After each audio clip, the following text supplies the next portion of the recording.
Ndoita zvese zvaanoda. Your love is why, oh my king. Why than an ocean? Your love is higher, oh my king. I than a mountain. Your love is higher, oh my God. I than a mountain. Ndichamuitire, ndichamuitire. Neruda rwake rwanondipa. Ndichamuitire, ndichamuitire. Neruda rwake rwanondipa. Ndichamunamate, ndichamurumbidze, ndichamupa rukudzo rwese rwaanoda. Ndichamunamate, ndichamurumbidze, ndichamupa rukudzo rwese rwaanoda. Ndichamunamata Mwari uyu, ndichamurumbidza Mwari uyu, ndichamupawo rukudzo. Hello, Ndoita guys. zvese zvaanoda.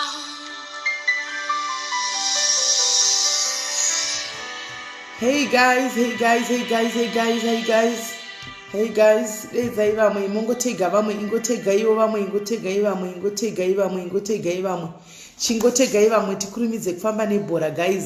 Maswera seiko manheru mamuka seiko kumatima nenyika iyi wanjiti dumelang ninjani sarimonani ahe machiro nabudzi nchiti muri seiko kumatima nenyika iyi wati vatagarisa katsika kusangana pachironga asi tanga tine vanhu vanga vane nyaya dzavo dzanga dzakamira handiti vachida kuti vauye kuzotara nyaya dzavo panapa sati takambovamisa kati chiti timboita zvinhu zviri important handitika panguva yekudi panguva yekuti timbomanisana zviri kumanisana saka unoziva tinenge uchingozama kungobhalansisawo so ukati ukuwobhalansisa mhuri ukuwobhalansisa zvimwewo uchingodaro unozama kungobhalansisa ndimaona equation yacho kuti zvingomira zvakanaka handiti but nhasi tatongoona kuti aiwa zvakakosha tichidi tingoya tiungane panapa tipe umwe mukana auye nenyaya yake zvichida pamwe kudaro tinodaro takadi tichitomuprolongera time pamwe aroda kutoputika izvo zvine nyaya yake handichimaona anenge aida kudhuka nenyaya yake isi tichingoti tichamboita zvimwe rega timbomhanyisa nyaya dzemacovid-19 timbomhanyisa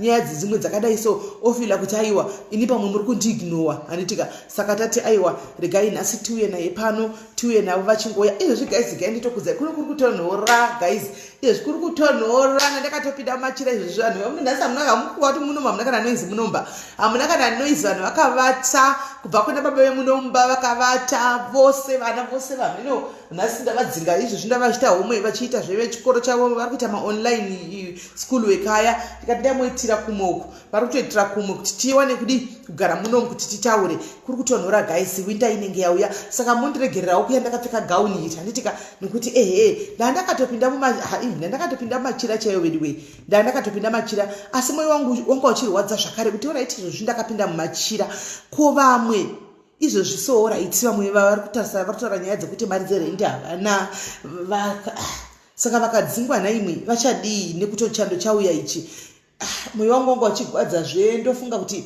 oraiti kwatakabva last time kuya mwana uya he has been on my mind kuda uya jira riya makariona guys rebrown ndanga riri pasi riya mwoyo wangu wanga uchirwadza ndikati saka izvozvi nechando chiri kuno ichi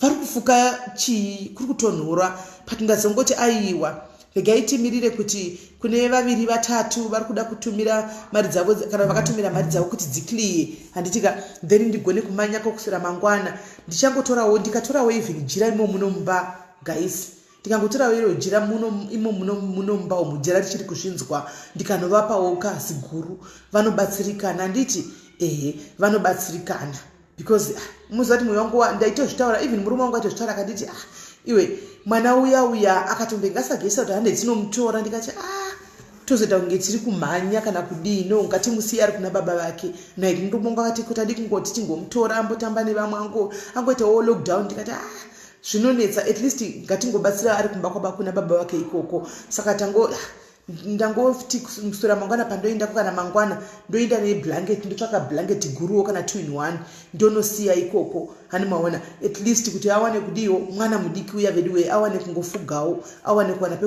pekungotangirawo aripo ari kujirawo handiti maona not kuti ndinazvo aiwa handitorina handina but ndatongoti aiwa ndinotongobvisawo ipapa ivo vana vemune vava kana vakafuka machirawo saya ukangotorawo 1 handitika vanotsikirirana vanodzigwa handiti takakura chitsikirirana pambedha chidzigwa vanotsikirirana vanodzigwa handiti maona saka ndo zvinenge zvakangonaka handitika kuti tingobatsana panguva yecovid iyo inokudai so ndofunga tichingopedza apa nemusikana watinaya nenyaya yake panapa iri pano kana tapedza tichadoda kusaposta kuti guys vane zvishuwiro zvavo moposta mucomment section kuti denda ndawanawo chakati ndakati zvichida musauende kuna Sis Melly please zvichida tapinda munguva yewinter kuno unowana munhu anoti indirega ndikubatsireni chakati ndine chakati worega tichinjane muchichinjana kudaro handimaona irimbeta dhere kupanana kuda vanhu mungabatsirana muchipanana zvinhu zvichingofamba saizvozvo handimaona mathread wo mumacomment section asi chenda realize nechekudai so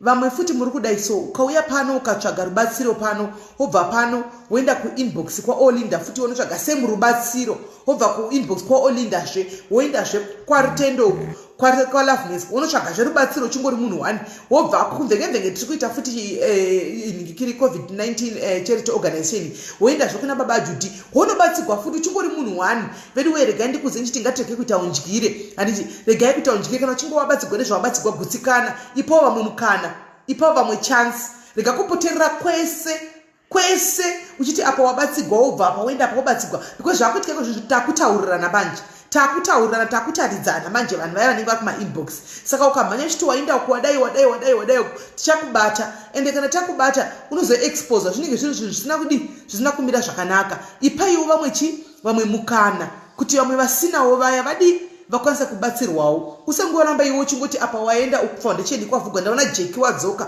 jeki ngarandi is obvious jeki achatongoya achitawo zvecharity munhu wemacharity obvious muchatanga mumanyazve kwajeki kuya munoisazve nhamba munhu kuti ubatsigwezve ukuwabatsigwa ku5 kwese woenda kwajeki woita kwechi6 handitika wabva kwajeki ambenoti mwachatanga futi ndeupizve wotanga uchingodaro aiwa ipaiwo vamwe mukana ngatipei vamwe mukana vediwe vamwe vabatsirwewo handiti hasi munhu wasiwoga uri panguva yakaoma covid-19 iri kuomesera munhu wese iri kurwadzisa munhu wese handitika saka ukawana zvawawana uchigutsikana tichingodaro kana vanhu vanenge varipo vatibatsirwei vakadarika tikatanga futi unogona kuzodzoka futi handitiwaona tikuti aiwa zvezvamakandipa payacho zvapera handitika saka hapachina zvinonzwisisika pane kuti nhasi wapuwapa mangwana waenda apa kusera mangwana waenda apa wanozadza imba yose wanozadza nefiriji umwe haana kana izvo zvaatozivikana pekutangira ende malendlord ekuno akati ari kuvavira vanhu vari kuloja mudzimba dzavo ari kuvavira ari kuda mari dzerenti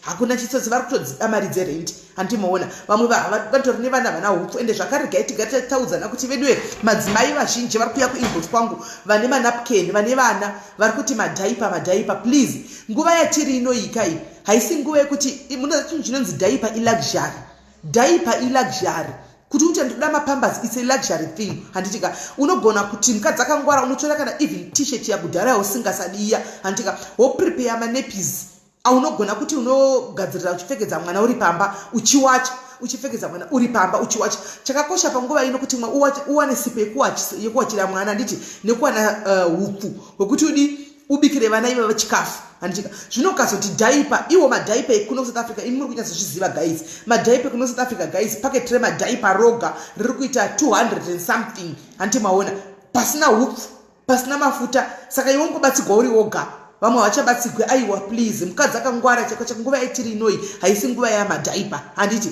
haisi nguva yemadhaipa inguva yekuti matisheti akudhara aya tora iwayo udampure napakati uite manapukeni handiti vanhu isari ngari mudzimba isinoti kuti uri kufamba nemwana uchina nemurodhi aiwaka munenge muri pamba unongopfekedza mwana matisheti iwayo oita manapukeni umapfekedza uri pamba hakuna kwamunenge muchibuda muchiinda wobvisa wowacha handitika uchingodaro handiti ehe so tionesani tibatsirani handiti murudo pasina kutukana handitika pasina kutukana pasina kuti tijajane kana kuita sei asi kuonesana because umwe anenge asingatooni because aiwa kana zvinhu zvakanaka umwe anenge ajaira life yake iri comfortable yekuti madhaipa pese pese anenge achishandisa madhaipa asi nguva yatiri manje haisi nguva yekuti tiite zvemadhaipa iko zvino saka kuonesana nekuudzana murudo I don't believe mukutukana anymore. I don't believe mukuthrowana shade anymore. I believe kuti vanhu munoonesana mutaurirana handiti panoitika mistake hakuna munhu ari perfect handitika panoitika mistake vanhu munongoudzana mune zvakanaka murudo mogadzirisana motoenda mberi I hope vane vana vechidiki manzwawo zvakanakanaka handitika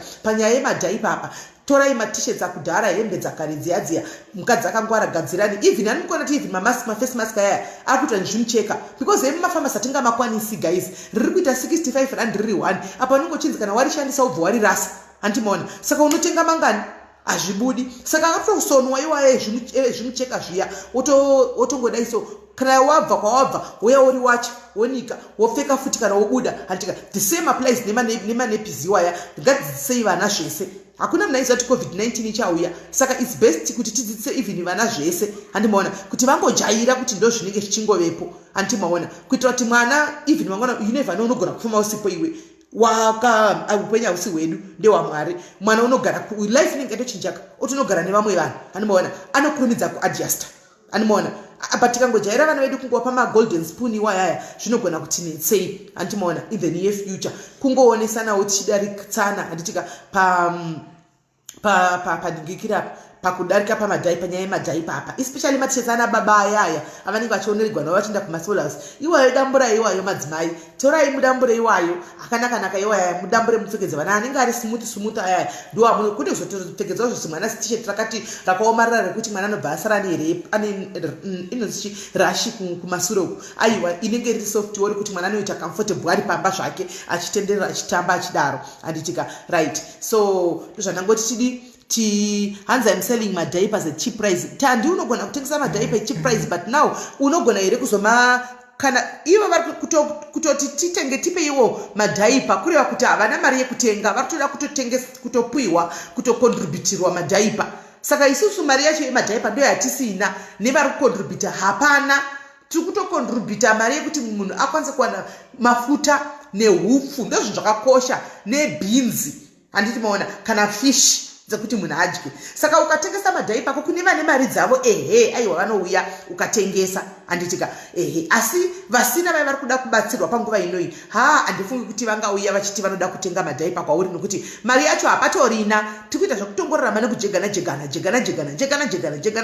handimaona zvanangotidi tingopfudza chikamu ipapo chikuru chikafu kuti vana nokuti mwana ukamudza kuti nhasi hakuna sadza hazviwisisi guys hambozviwisisi kuti kunonzi hakuna sadza zarainde unoda kuchembera zvokuti chero manext door anotobuda kuti naimi asi mwana warumwa nenyoka handimaona achitoridza mhere kwedabura mhere saka mwana hangazviwisisi zvesadza izvi zvinanawana ake sadza asi ukamuti vatapa ndipfekedze napkeni unongopfeka hambotozivi kuti nhasi zvakasiyana unongopfeka life ikatodi ikaendera mberi mazuva achitopindana tiri kungorarama zvokujegana kudaro handitika right chimwe chanangoti ndipfudze chikamu satadeedza guest wedu amirira panapa satauya panapa tizonzwa nyaya yake ndechekuti vediweka inzwai ini ndiri Sis Melly ndiri Melly ndakazvimirira kudai anditi musa ndandichikumbirawo nemweya wamwari veduwe nemusa wamwari please mukawa kuti Sis Melly watukwa kana kuti kupi please do not come to my inbox ndatirega ndiudze ndambotamba kutanga ndichaudza vanhu mumaingo kwavari kumbigira kuma-inbox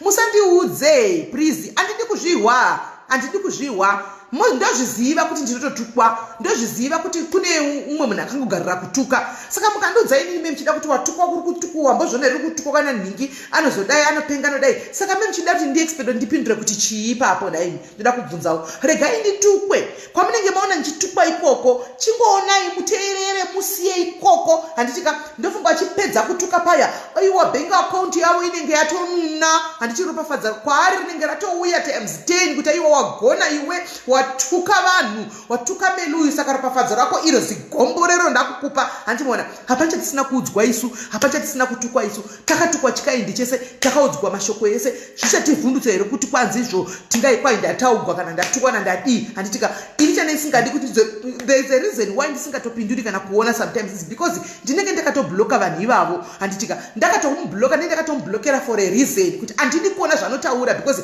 haana dzidziso yaanondipa, haana zvaanotaura zvinobatika. Ingori munhu wehondo, munhu wezvibhakera wefaiti. Pane kuti aende kunotsvaka kuri kurwiwa hondo iko zvino anojena masoja ikoko anogwa faiti dzake arida kugwa nevanhu vasingamupinduri, vanhu vasingatauri naye, vasina basa naye, vanhu vakatomubloka vasina chekuita naye, ndio vanenge vachitoteki kuda kugwa navo. Saka hazvitomboti chinjisi chine ende hazvitadzisi kuitisa basa redu mberi recharity ende hazvitadzisi kuti ndirire mberi nezvatiri kuita izvi nokuti tatukwa. Saka kune vari kuuya vava ndizvati sometimes you mean well. Handitika muchiuya kuzoti usapindure Melly, usapindure Sis Melly, don't answer. Aiwa dzimwene ndisinotombozviona because vanhu vacho vakatoblokwa neni. Saka iyo vanotozoyaya manje uchinoti kwai don't respond kune zvataugwa na Paida kana kuti nani. Inda kutozoita curious kuti ndinoona kuti Paida uya ndiri munhu wenyama pamwe ndobva ndabhesta. Handitika ende munhu yanenge achitokutsvaka. Handimaona ende then maona isi takatosiyai kuti takatobva regai vatotaura kusvika Jesu adonha auya chaiko isi chiri kutonamatira kutoti Mwari dei maita kuti mhuri dzedu dzichengetedzwe nyaya dzecorona idzi. Handimaona tirarame apa. So zvokuti munhu ari kuwana nguva yekutuka asingafunge kuti nguva yatiri it's a crucial time, it's a very critical time yekuti vanhu vanoda kubatsirwa, vanoda kudii. Aiwa ina handingazvigoni guys, plus mukangoziva kuti izvozvo zvakaita mwedzi panze apa, mwedzi mutete. Handi munoona mwedzi mutete, saka mwedzi muri kutete kudai so ini chaichaya panapa ndinokutomborasika njere. Handimaona kana mwedzi wakamira wakadai uri mutete. Handimaona saka ndikada kungoyawo munganditevedzera mungandigona. Saka kungoonawo kuko kwamunenge mahwa ndichitukwa chero akaihure ndikaimuroyi ndikaiwakadla vanhu wakadla chii hamene ikoko zvinyadzi zvose mongoonawo moseka modii modarika nokuti mwedzi muri kungozviona kuti chando chakuuya mwedzi wakuchinja ndi muri kuzviona. Saka ngatige kungoti ingo yekutibatsirana iko zvino pane kuti tisonotsvaga zvisina nebasa rese izvi, regai titsvage zvekubatsirana. Ndozvo zviri important panguva ino. Handitika so kune vese vari kupiwirwa mashoko kumainbox akafanana neni wangu vachiuya chitaiwa watukwa imhepo iri kudarika yangikiri ya April ya May ndiamheno April uyu ari kudarikawo zvichapfuura, hakuna chisingapfuuri. Asi chandinongozwa nechekungoti zvinodarika kuna chisingadarike ndazvichinji munhu chini izvo zvokuiwa taugwa wadii, hapachasina kutaugwa chinyuwani kana chinyikasonzi chinouya nhasi. Handiti maona saka ndatidi tionesane ipapo. Handitika yes.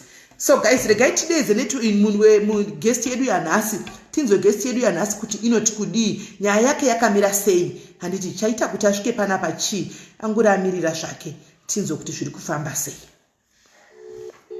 Live button ndiri kunzi rakauya, ininika live button handisi kumboriona ini, hakuna kana live button ramboti rauyawo. Meni kuda rakauya kuda hedu smartphone yedu ari pasi. Yes Gloria. Ndiri right Gloria, uri sei yako? Ndiri bhuo zvangu. Aiwa tinokugamuchira pachirongwa chanhasi. Ndofunga ngongoti aiwa ko Sis Melly vakandirasa nyaya yangu yandakazovapa 2 weeks ago nanhasi. Ndikati aiwa vedu webhieni kasi nyaya dzekorona dzadai kunetsa idzi timboona kuti abatsirana vanoda kubatsigwa tozodzoka hedu kunyaya. So chii chakunza pane chimbotanga watiudza kuti Gloria iwe ndiwe Gloria, umbotiudza a little bit of background yako kuti vanhu vazonyatsodzwisisa kana wakusvika panyaya yako chaipo vanhu vanyatsonzwisisa kuti panenge paine zvakatangira kusure here kana kuti zvakangotangira pakati. Handitiona tinyatsonzwisisa.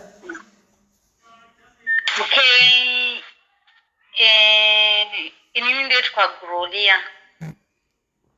Ndakakurirawo zvangu kumusha ndikazogara muHarare ndatoti Sam. Ndobva ndazoroorwawo 2010. Ndaroorwa kudaro wakarogwa nemakore mangani Gloria? Ndakaroorwa ndine 20 years. Okay, all right. So ndaroorwa kudaro ndoyange rimbe yangu yekutanga kwangu chekutanga kupinda mumba. So pekutanga ndaimbofadzwa nezvanga zvirimo zvanga zvisinganyanyi kundibata stereki. Vanhu tichimbonetsana zvedu neex yangu but ndasinganyanyi kubatikana zvakanyanyisa because ndaingonzi ndo zvinoita dzimba dzese ende we grew up tichingonova munhu vachimboruvana vachiita sisi so ndaingononge zvinhu zvinormal kwandiri kuti dzimba dzinomborovanwa dzinomboita sisi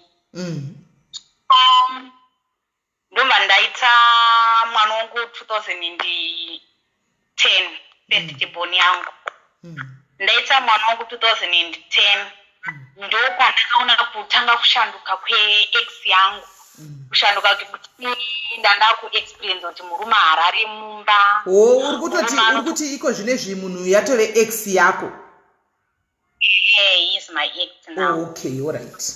Okay. Munhu yokuti kana pakanzi tanetsana yafight aishandisa zvinhu zvinokuvadza like aigona kungokunhongera chinhu zvinokukuvadza chokutoti unotosara watokuvara like imwe fight yandakamboexperience ndeyekuti akanhonga zvidhina ndomba atanga kunditema nezvidhina imwe yandakaexperience ndeyekuti akatora tsvimbo iya inotambiswa gofu iyaya then he hit me with saka ndaingoti zvichingoitika ndaingoshingirira ndichingoti ndo zvinoita imba because sometimes ndaitombodzipa ndoti handichada ndakuenda kumba kwamai vangu but wozofunga kuri ikoko osanga kukumbira ruregerero chichi then wombofunga kuti kana ndikasiya murume ndoita sei zvinhu zvaiti ndega ndikada kutaura kuti ndakusiya ibate pandomboivangu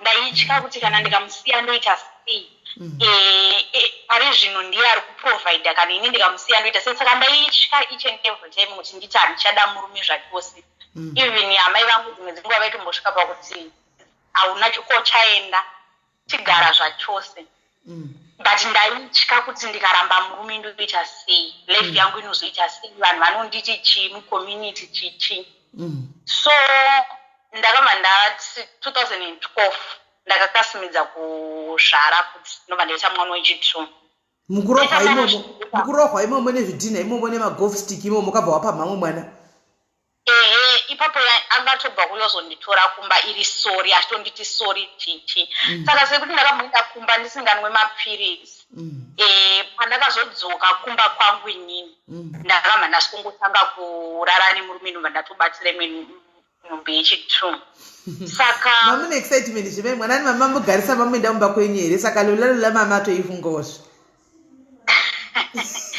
ndandatigatikunda ndonga ndatoita almost 2 months ndombazoyozopora saka yange ringori akatongoya nemistake ndandisingatodi sekuti kuzimbabwe munongoziva kuti kuzimbabwe hapana pekuti unoti ukaita mistake umboti ndaakubvisa nhumba hazviiti so ndakabva ndati ndine nhumbu kudaro ndo pandakanyatsoexperience kurohwa kuita sei kuti murume anokunoita 3 days asina kuyakumba kurovana chero nemagirlfriends ake ndo pandakanyatsokuexperience zvese izvozvozvo saka asi ngatimbodzokera beki mbijani pakuti munhu azononga zvidhina izvi achikupostera nezvidhina handiti zvinovakisa dzimba izvi inenge iri mhosva yeye yaikodzera kuti iwe utemwe nezvidhina ipapo ndichitarisa panyaya iyoyo yakanyanyaita kuti tinetsana ndeyekuti ndabva mukunonetsana nemusikana waifambidzana naye ndanetsana nemusikana wayo yanobva ndauyakumba sekuti unenge uri munhu wechikadzi wahutadze kupopota so pakupopota paipekutanga kunetsana kwatakaita then we started fighting so zvinhu zvekuti waigona kuti ukaita kamistake kadiki diki anga asingatane kugumbuka like even vana vakatotambisa something kana kuti zvinhu zvake chaizvo anga asingatane kugumbuka izvo vana vake futi votambisa zvinhu zvake wobva warohwa ende zvangu zviri zvekungogara tichingonetsana saka ini ndose kuti yave marriage yangu yekutanga ndasanda nyatso experience kuti love yachona inonyatsomira sei ndingoti ndozvinoitika because unongoziva isi takakurira kumusha nobva tazogarawo malocation varume nevakadzi vanongogara vachingorwa each and every time so you can think that it's normal ndaingofungidza kuti zvinhu zvinongoitika vanhu vanonetsana then vokumbirana regerero mangwana mototiona tamurodi takufamba tise futi so 2012 ndo pandakaita mwana wangu paita ina kumbomira zvekutoti amai vangu vaitombosvika pakuti ndauya kuzokutora uyakumba one day achakuuraya one day achazokukuvadza marovero anoita haro vachiziva kuti mukadzi anorova chitonga ari kurwa nemunhu wechirume so 2015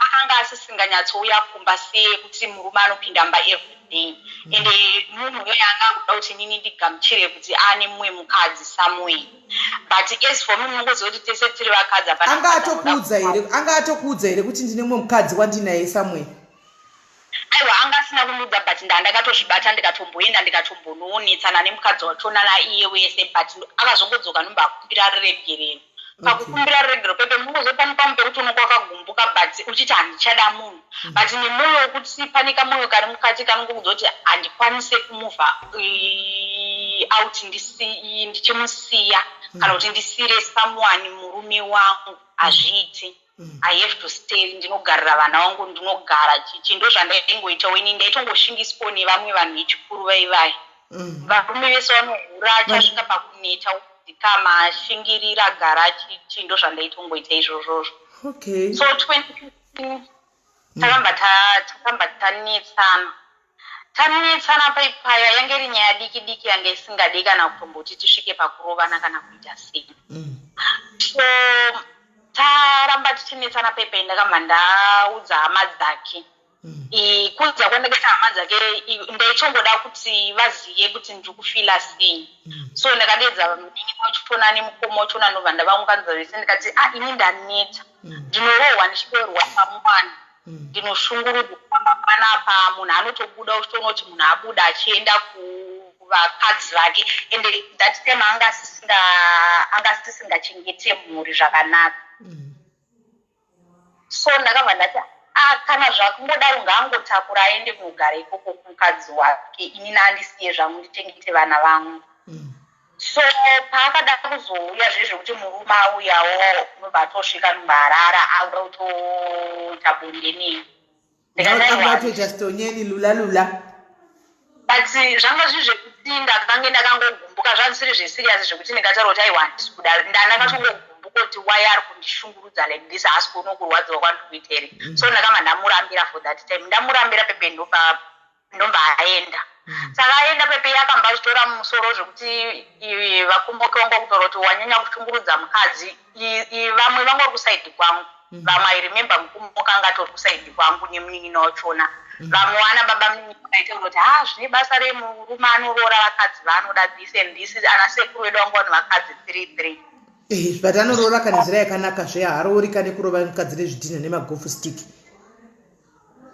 anopira andi kune nzira here inopirwa nayo kuti kune nzira inopirwa nayo kamukadzi kana wada kuita mumwe mukadzi kuti ndoda ndafunga kuita vakadzi vaviri handiti enderai henyu mberi so ndomva nditi ndindakatomufonera ndikati ndiri kukumbirawo mari yevana oro esi ndakuenda kumaintenance wapa wangatobva nekwaari apa wakugara kumba kwenyu aiwa ndandiri pamba pangu tatine imba tese but iye aibva pamba achienda kuvakadzi vake kwairenderawo vamwe vakadzi vake saka wakasara pamba iye aenda kuvakadzi pamba iye aenda okay ende munhu aigona kuti aigona kuuya kana kuti masikati zvezvi uswera achitamba nevana zvokumazodoko ngoti ndiri kudzoka manje omba tobuda omba aenda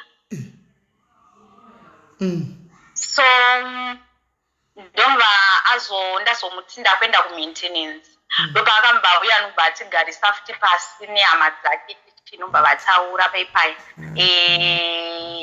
tete vangu aripo akataura paipaya akati hei ina handina kuramba mukadzi ndinotobuda muno ndichienda kumba kwemunin'ina wangu munin'ina wake wanaimusaidhira because hapana munhu anogarira kunyimwa bonde this and this and this so ini ndakamba nditonoti plan yekuti munhu ari kuhwanda nichii then ndakamba ndayatsvaudza zvakanaka and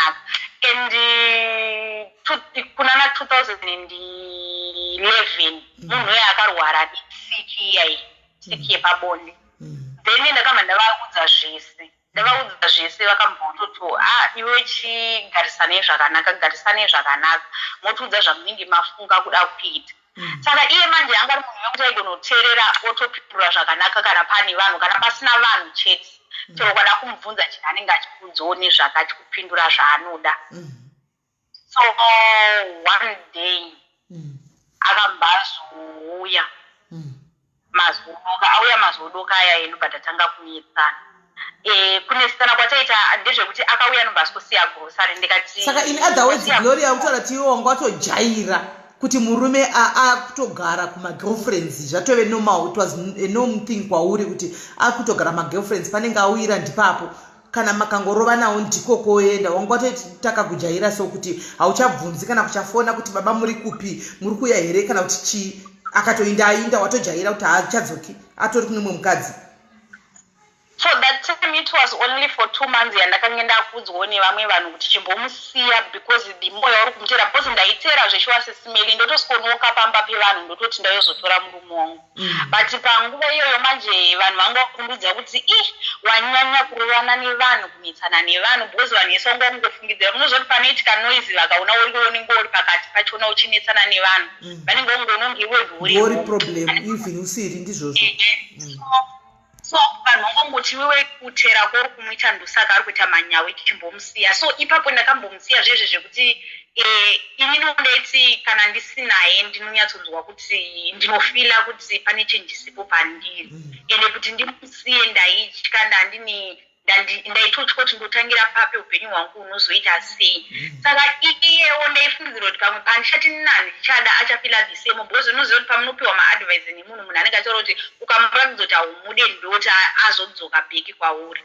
anomukona so ndomethodhi chete yandaishandisa paari so akambva auya nobva tatanga kunetsana zvanzvo zvekuma-4 tanetsana zvekuma-4 paipaya ndakutogadzira because inini ndaive ni munhu weyo kuti ndanda kuzviitira zvinhu zvangu saka ndaitogadzira ndichiti ndoda kuenda kuSouth Africa kunoita hodha zvanga kuziye kuti angaziya kuzviitira zvinhu zvake because masisters angu akamba andihepa kuti ndichitanga kuzviitira bhizinesi rangu ndimbosiyana nekuswera ndichimutera because ndaivaudza kuti ndikasamutera vanoshona ndovachengeta nei so vakambondipa pekutangira so auya paipaya ndopatikabva tatanga kunetsana paipaya ndikati auyo wakabata mari chinja akauya akabata musiwo yakauya akabata chibage chinyoro chechi aminogwa changa chatengwa kumusika zvezvi zvinenge zvakaverengwa zviri 5566 zvezvi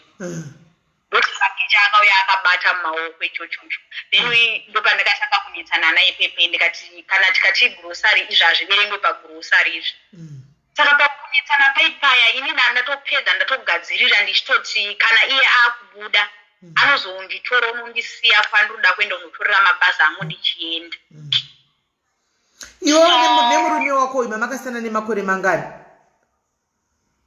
Tatakasiyana ne7 years. Alright. Angari mungu kwa 7 years. Alright. So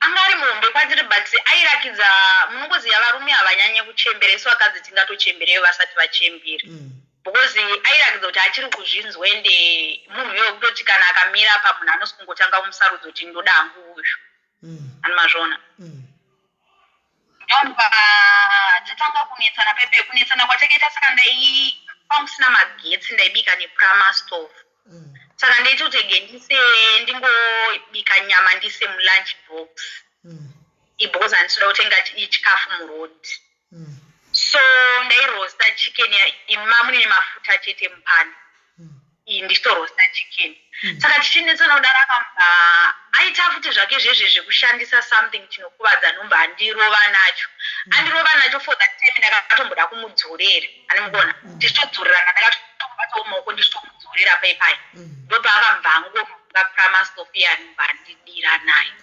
Mafuta ari pastove ari kubhoila aya. Alo? Mafuta ndiwo akakudira nawo kana kuti akakandira paramastove? Akandikandira paramastove, saka paramastove yakakandwa kubva mumusoro ichidzika pasi, saka which means parafini yakabva yabuda muparamastove. Okay. Zvakabva zvazangana parafini nemafuta. Alright. Zvakabva zvazangana parafini nemafuta, saka for that moment akabva atobuda achikiyadho achimhanya. Ende mumba mamune chinhu chakatanga kubatira ichocho maketeni aya munongoziva zvezvo kuti unenge uchiti dhokoreta. Paramastove yanga iri on. Paramastove yanga iri on. Ndaitonesana naye papapo ndakatozobva pandakangotendeuka tichibva mukunetsana paipeti because it was just a small fight yanga isingatombodi kuti munhu anosumudza zvinhu zvinokuvadza kana kuita sei. Saka iye pamwe akambanzwa hasha dzekuti ndaida kumudzorere nombamhanya nombangonotora paramastove. Ndombandidira paramastove iyeyi. Munongoziva dzimba dzekumalokesheni dzakatarisana pakati panenge pane road. So another guy ndiye akabva azozviona because yakangomhanya nobva topinda mota nobva aenda. Apakiyadho. Akiyadho. Imi muri mukati mumba makutopfuta. Mumba manga makutopfuta. Imba yanga yakutopfuta here. Imba yaitobvira yese. Saka kuti nini ko vana vanga vari pai panguva iyoyo? Ko vana vanga varipi? Vana for that moment vana ndaiti kana ndichinge ndakuenda kusouth ndotora vana ndoendesa kumba kwamai vangu. Okay.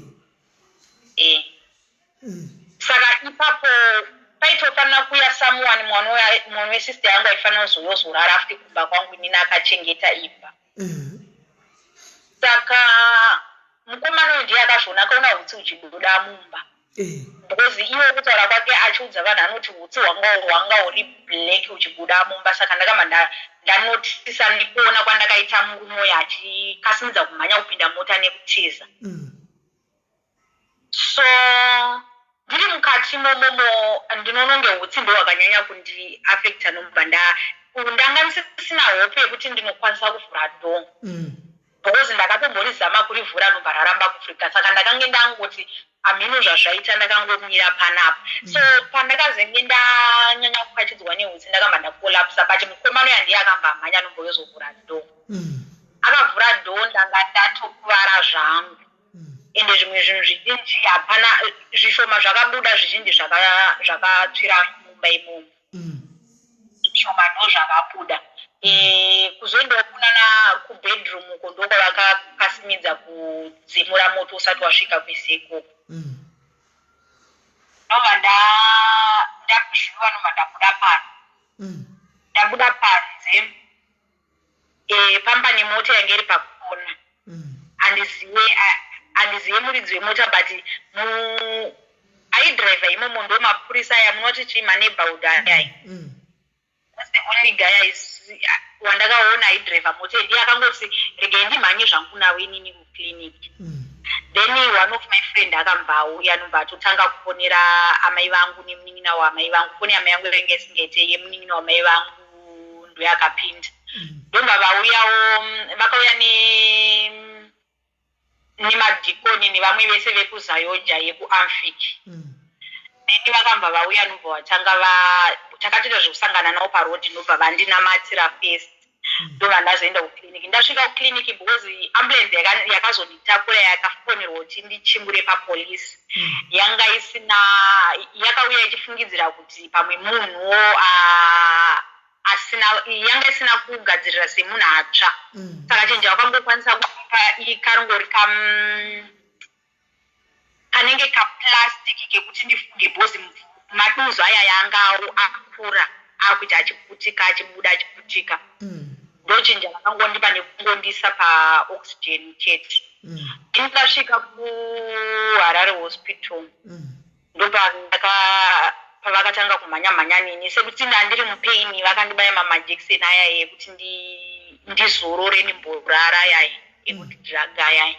Handozomboziva zvakaitika ndakazopepuka radheri rechi4. ndora ndakapepuka kuda kuona kuti ndiri papi ndiri muhospital. Then because I used to tell myself kuti I'm a strong person,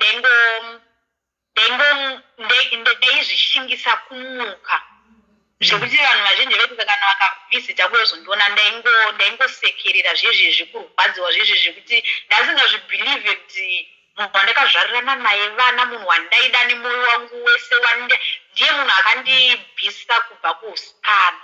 Saka handina kuzvibhiliva kuti zvingaitike kudaiwo kuti munhu anotraya kuda kuuraya munhu akatomuzvarira vana tu. Zvinhu zvakandinetsa kutambira ndiri mukliniki kusvika ndakutoita stress iyaya ndatone B50 mukliniki memwe. Then ndakabva ndarapwa mukliniki memwe, iye nomba azondifonera. Pakandifonera yange iri sorry again because anga ane hama dzangu dzaiwirirana nadzo dzaikata mari kuti ende munoona kuti ari sei, moya mundudzo kuti ari sei, moenda muno pamune muchiendawo endai makabata chakati chakati. Ko pawakaendesa kuchipatara paiwewe handiti kuti urapiwe paunozomuka panoda police report. Papasina here police report kuti mapurisa atange kutsvaga murume yanga iripo but kwekumubata kwanga kusina because munhu uyu paakangoita zvinhu zvaakaita izvozvo zvaakabatizana munhu wakaoneka kana hama dzake, but aicommunicata one of my grandmother pafone. Asi hama yako iyo iyi haina kukwanisa kuti udze mapurisa kuti munhu andifonera kana kuti munhu ari pakati kuti munhu abatwe? Vanhu munin'ina waambuya vangu because angari ambuya vangu mukadzi wahanzvadzi yasekuru vangu. So ndakatombonetsana navo because munhu iyoyo kuti pane pandakambotumira munhu kuhaya munhu kuti mutrese kwese kwaari kuenda. Then munhu iyoyo akatombomutresa way back achimuona futi achipinda pamba paambuya vangu. Sekuru vangu vanga vasipo zvekutoita nguva vasipo. Ambuya vangu vanga nevanin'ina vavo tu. So ini ndanda kususpecta kuti pavanin'ina vavo pane one munhu ari kuita sei ari kufambidzana naye because munoziva kuZimbabwe vanhu chavano havana basa nezvakawanda kuti hama kana kuti ane basa nazvo kuti akupa mari here, akutengera chikafu here, akuchengeteri. dzaziri nhema here idzi dzawaifungira? Dzasiri nhema because ndakabhadhara munhu achingoenda achinotora mapicture achinotora mavhidhiyo achiita sei sei. Kuzodzimara ndamubvunza pandakamubvunzawo ambuya vai vakabva vatizisa mun'ina wavo iyeye pamba pavo ipapo. Saka handakuzomboti nditrese but ivo handina kuregera kutaura navo because vangu vari ambuya vangu veveve kuti she was very close to me zvekuti ipapo pachona kana ivo vachona panyaya iyoyo vakatotaura kuti I can't believe kuti munin'ina wangu angadai kwauri. But anyway haachadzoka kunokunda tonomusiya kumusha handichatombodimona muno muMharare futi. Saka inino sekuti hama handina kumbonyanya kuda kuzviisa kunyanya kuvaomesera sereke kuti nditi sei azondidai sei azondiitira so. Ndakamana kuzvisiya zvakadaro. So ivavo ndo munhu waicommunicata nawo because vaiuya kuzondiona motoona kuti nhasi ndiri sei. Saka ivo vakatombonditi kana zvikanzi akukumbira regerero akuripa unoda kuripwa nii. Ndikati topandakamba ndagara pasi ndega because nguva yesei amai vangu vakandiudza ndiri mukliniki vakati ndakakudza kudara kuti siya murume before usati wasvika pakuda kuurayiwa kudai so. Iwo kati murume wangu ndinomuda toona kwazvakusvitsana. So ipapo ndakanga ndagara pasi ndichiona amai vangu vachifamba everyday vaipinda masikati manheru. Okay, alright. Mira Gloria, pane munhu ari kubvunza mubvunzo panapa usati waenda nemacomments. Hanzi pamakatanga kudanana muchidhetana imimi ndo zvaanga ari wangosina unambobvira kuona kuti masigns tokuti munhu uyu anogona kuzondirova kuzondidai kana kuzondidai here kana kuti aive munhu ari sweet here kana kuti wakatozviona hako but simply because wanga uri murudo waingozviignore? Pandakadanana nemurume wangu munhu iyoyo kuti aigona kuti ukaita chimwe chinhu chaasingadi aigombokoto kudza kuti nini ndinorova. Saka ndaitotya kana kutaura nemumwe munhu kana kutaura nevamwe vakomana ito kudza kuti ndikakusvikirai muri mese musaura nevanhu vechikomana ndinokurova. Saka munhu uyo ndakangotanga kungorira respecta in love kwete kuti ndaitomutya kuti chichi ndengorespecta kuti mukomana wangu haadi izvozvo. Okay, saka zvakatotanga musati maroorana wakatongoona kuti masigns twaitovepo. Saka ini ndakangofungidzira kuti pamwe ishanje munongoziva kuti murudo pane zvezvo zvekuti kana ini ndototaura kuti ndikakuona une vasikana ndinokurova imese nevasikana vachona. It was like taitaura zvinhu zvinenge zvisati zvaitika, but zvanziri zvekuti ndingatonotisa kuti munhu uyu angazondibatira zvinokuvadza kana kuti chii, but zvekuthreatina kuti ukandihurira ndokurova kana kuti ndikakuona une vamwe vakomana ndokurova. I remember one day ndichibuda anditi huya, saka akauya neshamwari dzake kuzondiona. Saka inini ndiri munhu uya anonyara sterekuyo handikwanise kunyatsogara pavanhu ndezvezvi kuti ndinoita eye to eye nevanhu ndichitaura navo nyaya stereki, especially kana ndikasangana nevanhu vanondijaja, vanhu veva ndosvitopa musoro. Saka paakauya neshamwari dzake ipapo ndakamba ndatoti kune munin'ina wangu handisipenda kunomuona. Akatoya ega akataura kuti ukada kundijerera ndinokurova. Saka because of ndaingomurespecta panhau dzerudo, ndichingomurespecta ndichingoti pamwe ndo love yachona. Because handiti munoziva plus isu sakakurira kumusha, amai vangu vaigara kungudza kuti ukaita chinhu chakaipa upatirona. Saka ini ndaingofungidzira kuti kana zvikatorwa kunzi ndokurova kunyange usina kurohwa, munhu aroda kuzama kutaura kuti ndinokuda stereki, that's why I do this to you. Saka zvanga zvinobonyanya kupinda musoro mangu kuti angazosvika papoint yekuti ada kundiuraya. Saka ndoma ndaenda mukliniki, vaingomudza zvinenge zvaitika ndiri kukliniki Pekwi. Kukliniki pandakapinda mukliniki 2015 zvazvakaoma because zvainzi munhu zvitengere mabhandeji akumushonga nemajekiseni nechichi, ende inini pazuva ndaibayiwa majekiseni 3. Jekiseni 1 raita $22 madollars chacho if I remember. Saka ndiri mombo ndo pandakatanga kuedza ndichiona kuti hama dzangu dzabuda mari, especially masisters angu naamai vangu vabuda mari yakawanda. Then ndo handiita kuti ubenzi wokunzi ndikakuripa ukudzokera nei, but ndandichinekakutya kuti ndiri kutya. So the more yatakatanga kuchinzi because kana uchinge watsva munoya vanenge vachikutraina vachikuitisa exercise. Then one of which akabva nditi you need to open because maitiro uri kuita because ndanda kuita stress yaye kunge ndiri kuyamwisa yaye kubuda mazamu mukaka.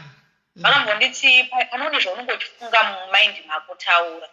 Then ndo pandakabva ndaudza mukadzi uya kuti ndo zvandiri kufunga kuti kana ndikati handichada, ndiri kunzwa kurwadziwa kuti nditaura kuti ndinoona face yake kana kuti ndinomuona kana kuti chii.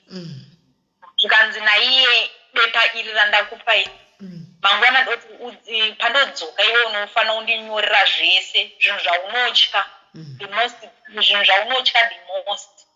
Chinhu chandakatanga kunyora ipapapo idivorce. Ndaitya ndasinda kubva ndichirohwa kumashure kwesoku ndaiti vanhu vakataura kuti musiye iwe, ndaitononge munhu ataura zvinhu zvakaipa kwandiri. Ende iwe wachona kana takuwirirana nemba ndatomudza kuti mukoma wangu yanga achitisiya murume. Ndozvete vakadzi vakawanda. Ndozvamboema ndatomuita kana chinge takuwirirana zvototi ipapo pachinaka angasingataudza ne2 of my sisters because of that. Amai vangu chechiri kwanga vakati akakumakana, but munhu iwe kuti aiti kana akasvika pati pamberi paamai vangu anga nehunhu netsika zvisingaite zvekuti mamusingamumufungire kuti ndiye munhu uyeye anoti kana achinge akumanitsana anoita violence yakadai. Saka ndakabva ndanyora kuti divorce because chinhu chekuti ndakarwadziwa kuti nditi ndomasira ndotoita andakuita imba yangu aya kundandadi kusiya nezvimwe zvinhu zvakangotiwo. So iye wachono aingosenda mameseji, amai vangu nombotora foni iye anobva vaenda nayo kumba vachida kunomubloka nekunoshaudana naye. Then pawakazodzoka wakataura kuti kana uchinge wazodecide kuti uri kusiya murume hauna chakaipa chaunomuitira because polisi yakambomutsvaga vakatombomutsvaga, but one munhu wakabata munin'ina wachona anova ndiyanga ari padhuze naye aiziya kuti mukoma adai akambotaura kuti vakatiza vakaenda kuMozambique atomboziva kuti vari kugara kuti kuMozambique kwachona. You see. Saka ini ndobva ndakaita 4 months ndiri mukliniki. Saka nekuti ndakaitwa 2 mascreen graft haana kubata, anga sina kunyatsobata. ndobva zvazonzi sister yangu zvikanzi aiwa tamutsvagira kumwe kunhu kwekuti anorapwa kuprivate ngaachibuda muclinic saka ipapo ndakatongobuda zvezvo zvekuti vanga vanditi unofanira kuya each and every unongoskipa day woya woskombiswa mabhandeji nekuiswa mamwe manyowa saka ndozvandaida kuita because vaiti anotoda kumboripa almost ronda raina toda kuripa almost 1 month tozoriita screen graft kana richinge ranyatsoita ipapo kubuda kwandakaita ndakabudira view ranga rakwira ratopfuura zvekuma 6,000 imari yakudhara iwayo edu madhora ekuzimbabwe akara aiwa yange iri US dollar pane nguva yatakashandisa ma-US dollars manje apa manje apa pane nguva yatakashandisa yekuti munhu wese aingoshandisa ma-US dollars nemarand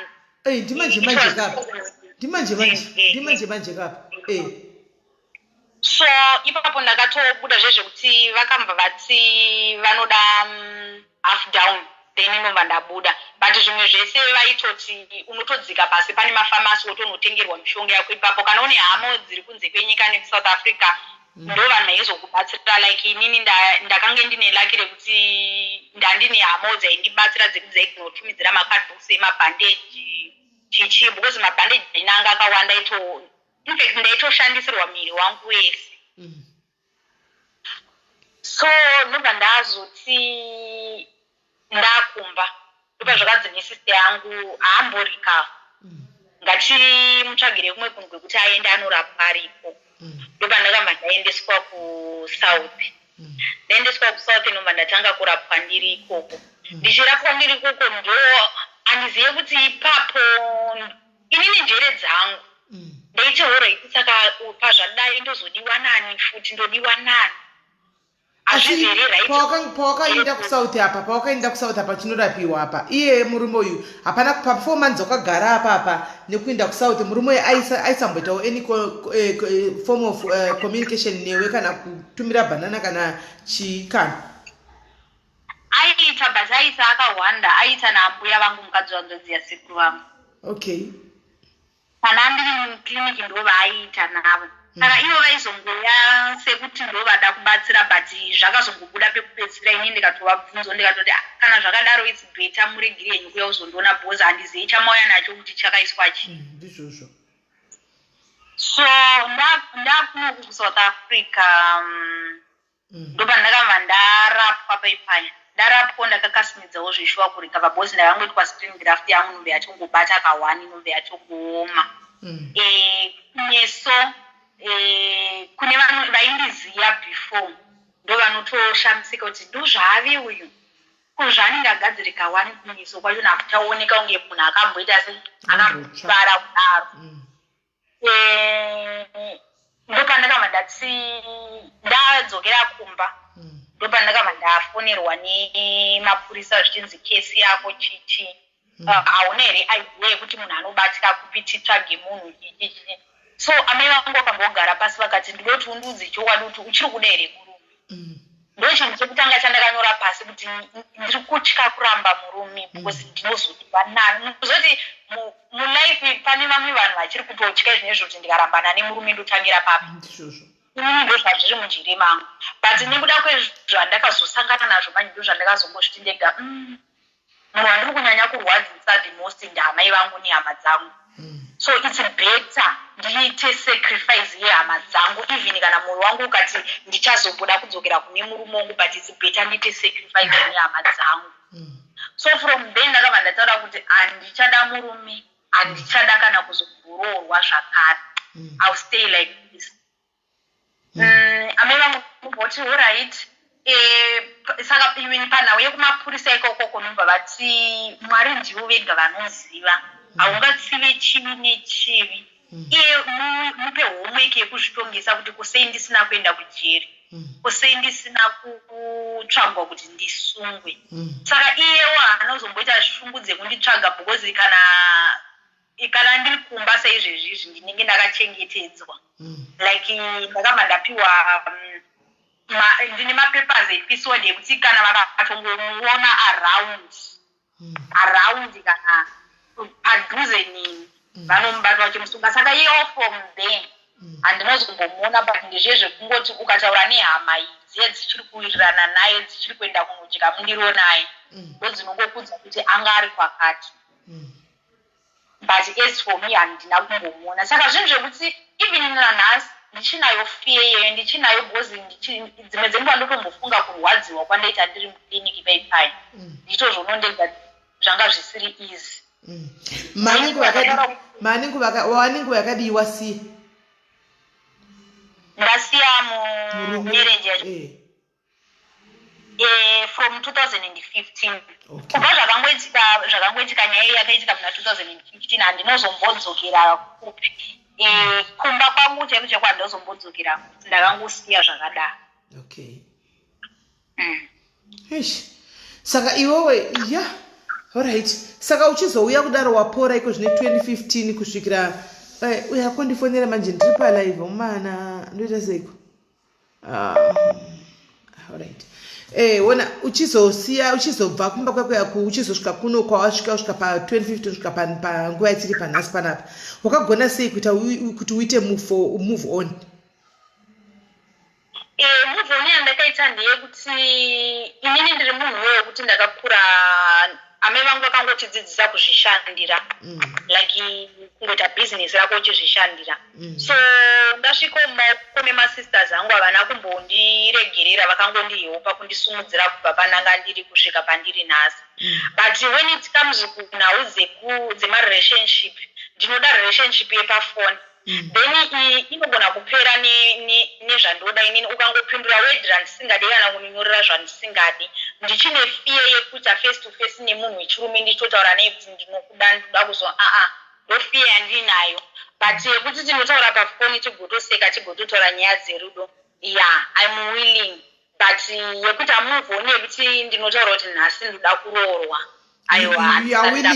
you are willing meaning to say kuti wasati wapinda murelationship chaiyo kana kuti zvinhu zvawakatomboita hako kana kuti uri kutotsvagawo hako anototo kutoti munogona kutaura ini pafoni muchiseka muchivaraidzana muchidaro ndinai wepafoni akangondipiko from norway but ari kure zvake akangondipiko from norway angonzwawo nyaya yangu then kutaura kwandakaita naye munhu uye akarakidza kunzwisisa nekurizina saka ndiye munhu wandoseka naye kana dziri nhau dzerudo the rest vakauya kana kungave kuinbox kana kupi handimirire nguva yekupindura munhu I don't have that time yekutonyora compensation ndichotaura nevanhu vavo handina nekuti ndakangozvidza ndega kuti haufaniri kutambisa kuudza munhu kuti unomuda iwe usina plani naye usina chauda kuita naye mulife saka vanhu veve vandoona sekuti handina chekuita navo mulife I don't have any plans kuti ndinoda kuzoroorwa so what the project ndinoda kunyepera munhu kuti ndinokuda indisingadi saka maronda aya akwati wanga uchiti wakaitwa skin graft aya akaoma here zvinonyatsohila kunyazoti watopora zvotinotombokangana kuti ndakatsva handikanganwi because I mean pain right now I'm not in pain ndinotowa zvekutoti mukasatondiona inini ndikasatokuratidzei kuti apa hamuzvione kuti ndo zvazviri asi kune vanotondizivawo vakatombondibata vakatondigezesawo ndo vanotozokudza stori yachona nevaive vanga vakakomberedza like even right now ndofunga kune vazhinji varikutozvinzwa vanotoziva kuti uyu ndiye ari kutaura uyu zvakaitika pakati animukona saka ivavo manje ndo vanondiziva kuti ndo zvazviri but inimi ndikatokuona yapapa mukatondiona nditori because chinja ndakatanga kuita kuzvigadzirisa face kugadzirisa body yangu kugadzirisa face yangu zvekuti munhu akatondiona ndoti munhu wandaona she's nice ani mazvona zvekutoti munhu andotorotaiwa mukadzi chaiye ani mazvona saka iwe sezvo uchiona ningirikiri uchiona ari kufona ndivatega saka iwewe sezvo kubva 2015 marelationships ako ndeyekuti wati unokwanisa kuita zvokuti unotaura navo panhingikiri pafoni asi munhu akazonyatsouya akati ngatidanane chaiko chaiko unyatsokufila mushe saka uri kureva kuti iwe kubva 2015 kusvika nanhasi hakuna kana alaji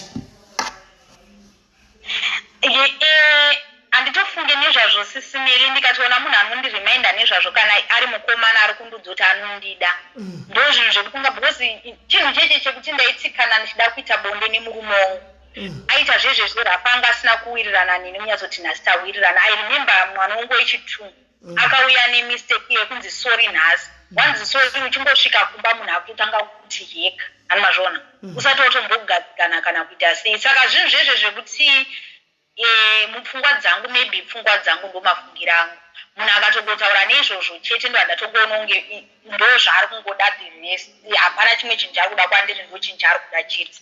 Saka anotouya achidaro handitambiri kubva 2015 kusvika 2015 to 2020 5 years apo wasati furaya hapa furaya uyayo onyeni 2015 to 2020 kusati warohwa alaji chinhu chandinotya manje ka chandotya ndechekupinda nemunhu mumba ndomuvhurira maronda angu. It seems like kwandiri nini vanhu vazhinji vanombondi-advisa kana mai vangu cheche vakasvika pakuti ezvinezvo unokwanisa kutsvaga munhu waunoda but zvinhu zvekuti ndichiri kutya kuti iye munhu wandoda iyeye anondijaji achiita sei. Asi wakatenga masex toy here nai Gloria because nezera rako irika 20 une makore mangani 30 years wakaguma alaji une 25 dzimwe 5 years dzose idzi no alaji. Saka unoreva kuti iwe mafeeling chaiwo nyama chaidzo hadzichatodi dzakato wakatenga iwo mavibration atongodai kuwaya zvandakaita Sis Melly 2017 ndakamboda kuzama ndafurirwa nevanhu kuti pinda then ndapinda kuimeka munhu wekuti tasvika panguva iyoyo futi aitogara achicomplaina kuti saka uchazozvi-understand ari kuti zvakaitika zvakatoitika zvakadarika inini ndindapo. Saka munhu uyo wekuti akatanga kuti kundiratidza kuti ane hasha stereki then munhu uyo angakuda kuti ndifile jealous anga kuti alright ndoda kumudzidzisa aitoudza akambaudza one of my friend kuti zvandoda kumuitira ndochibhanditi.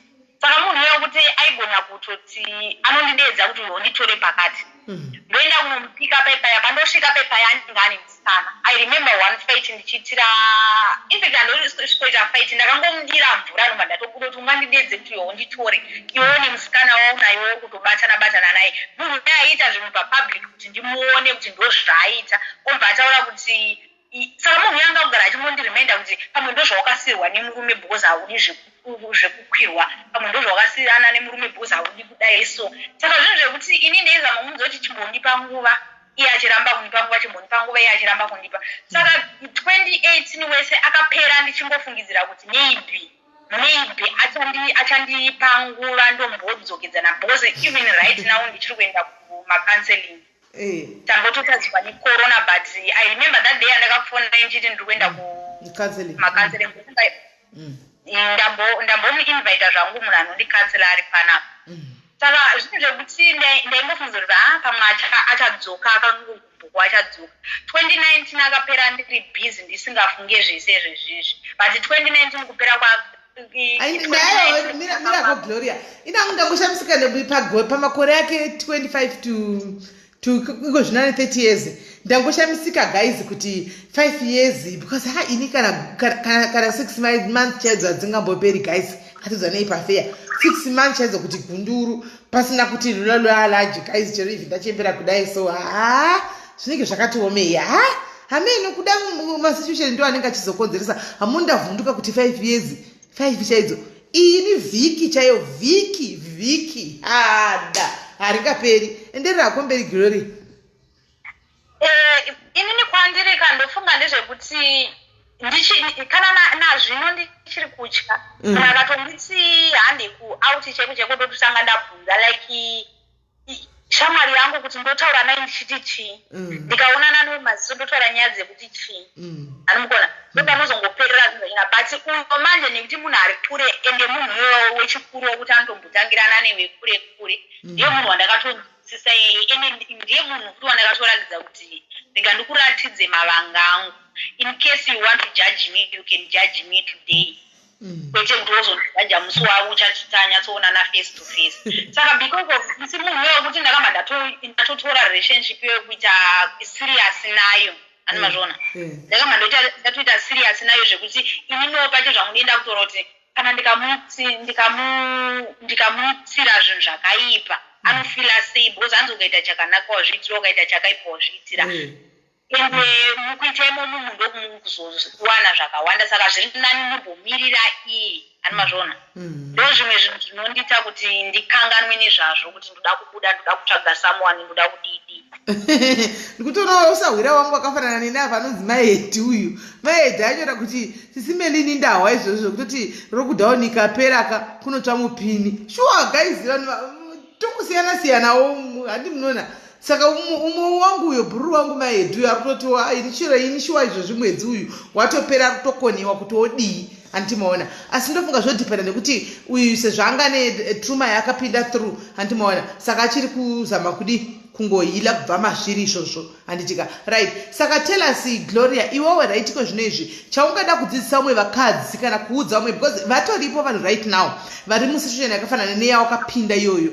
izvozvi as we speak but they are in denial vanofunga kuti haya zvichachinja iwo masoro anga uchitaura aya kuti ndairohwa nechidhina konzi sori ndorohwa nechigolf stick konzi sori pamwe musorohwa nezvibhakera wonzi sori handitika vatojaira kana kuti fiye yekuti zvino ndakabuda ndikasiya marriage ndigonza ndamurume kundigonyogwa apa kuti handina murume kuda zvine zvakanyogoyeka kuti kudii handizivi kana kuti ndinotangira papi variko vakadzi vakadaro kana kuti vakadzi vechidika navamwe vechikuru chaivo chaivo vakadaro varimo masituations akadaro right iwe ne30 years dzako you've gone through so much handitika zvekusvika pakuti wakaita 4 months uri mukoma nenyaya yekudigwa parafini ukapiswa uri mumba handitika so chaungatiwo ura kudzidzisawo nokuti stori yako inofanirwa kudzidzisa umwe munhu something nhasi agare pasi anyatsofunga kuti but zvataurwa munhu acho nanga macomments umwe achiti ndabva ndavhurika exactly what is happening to me umwe akati exactly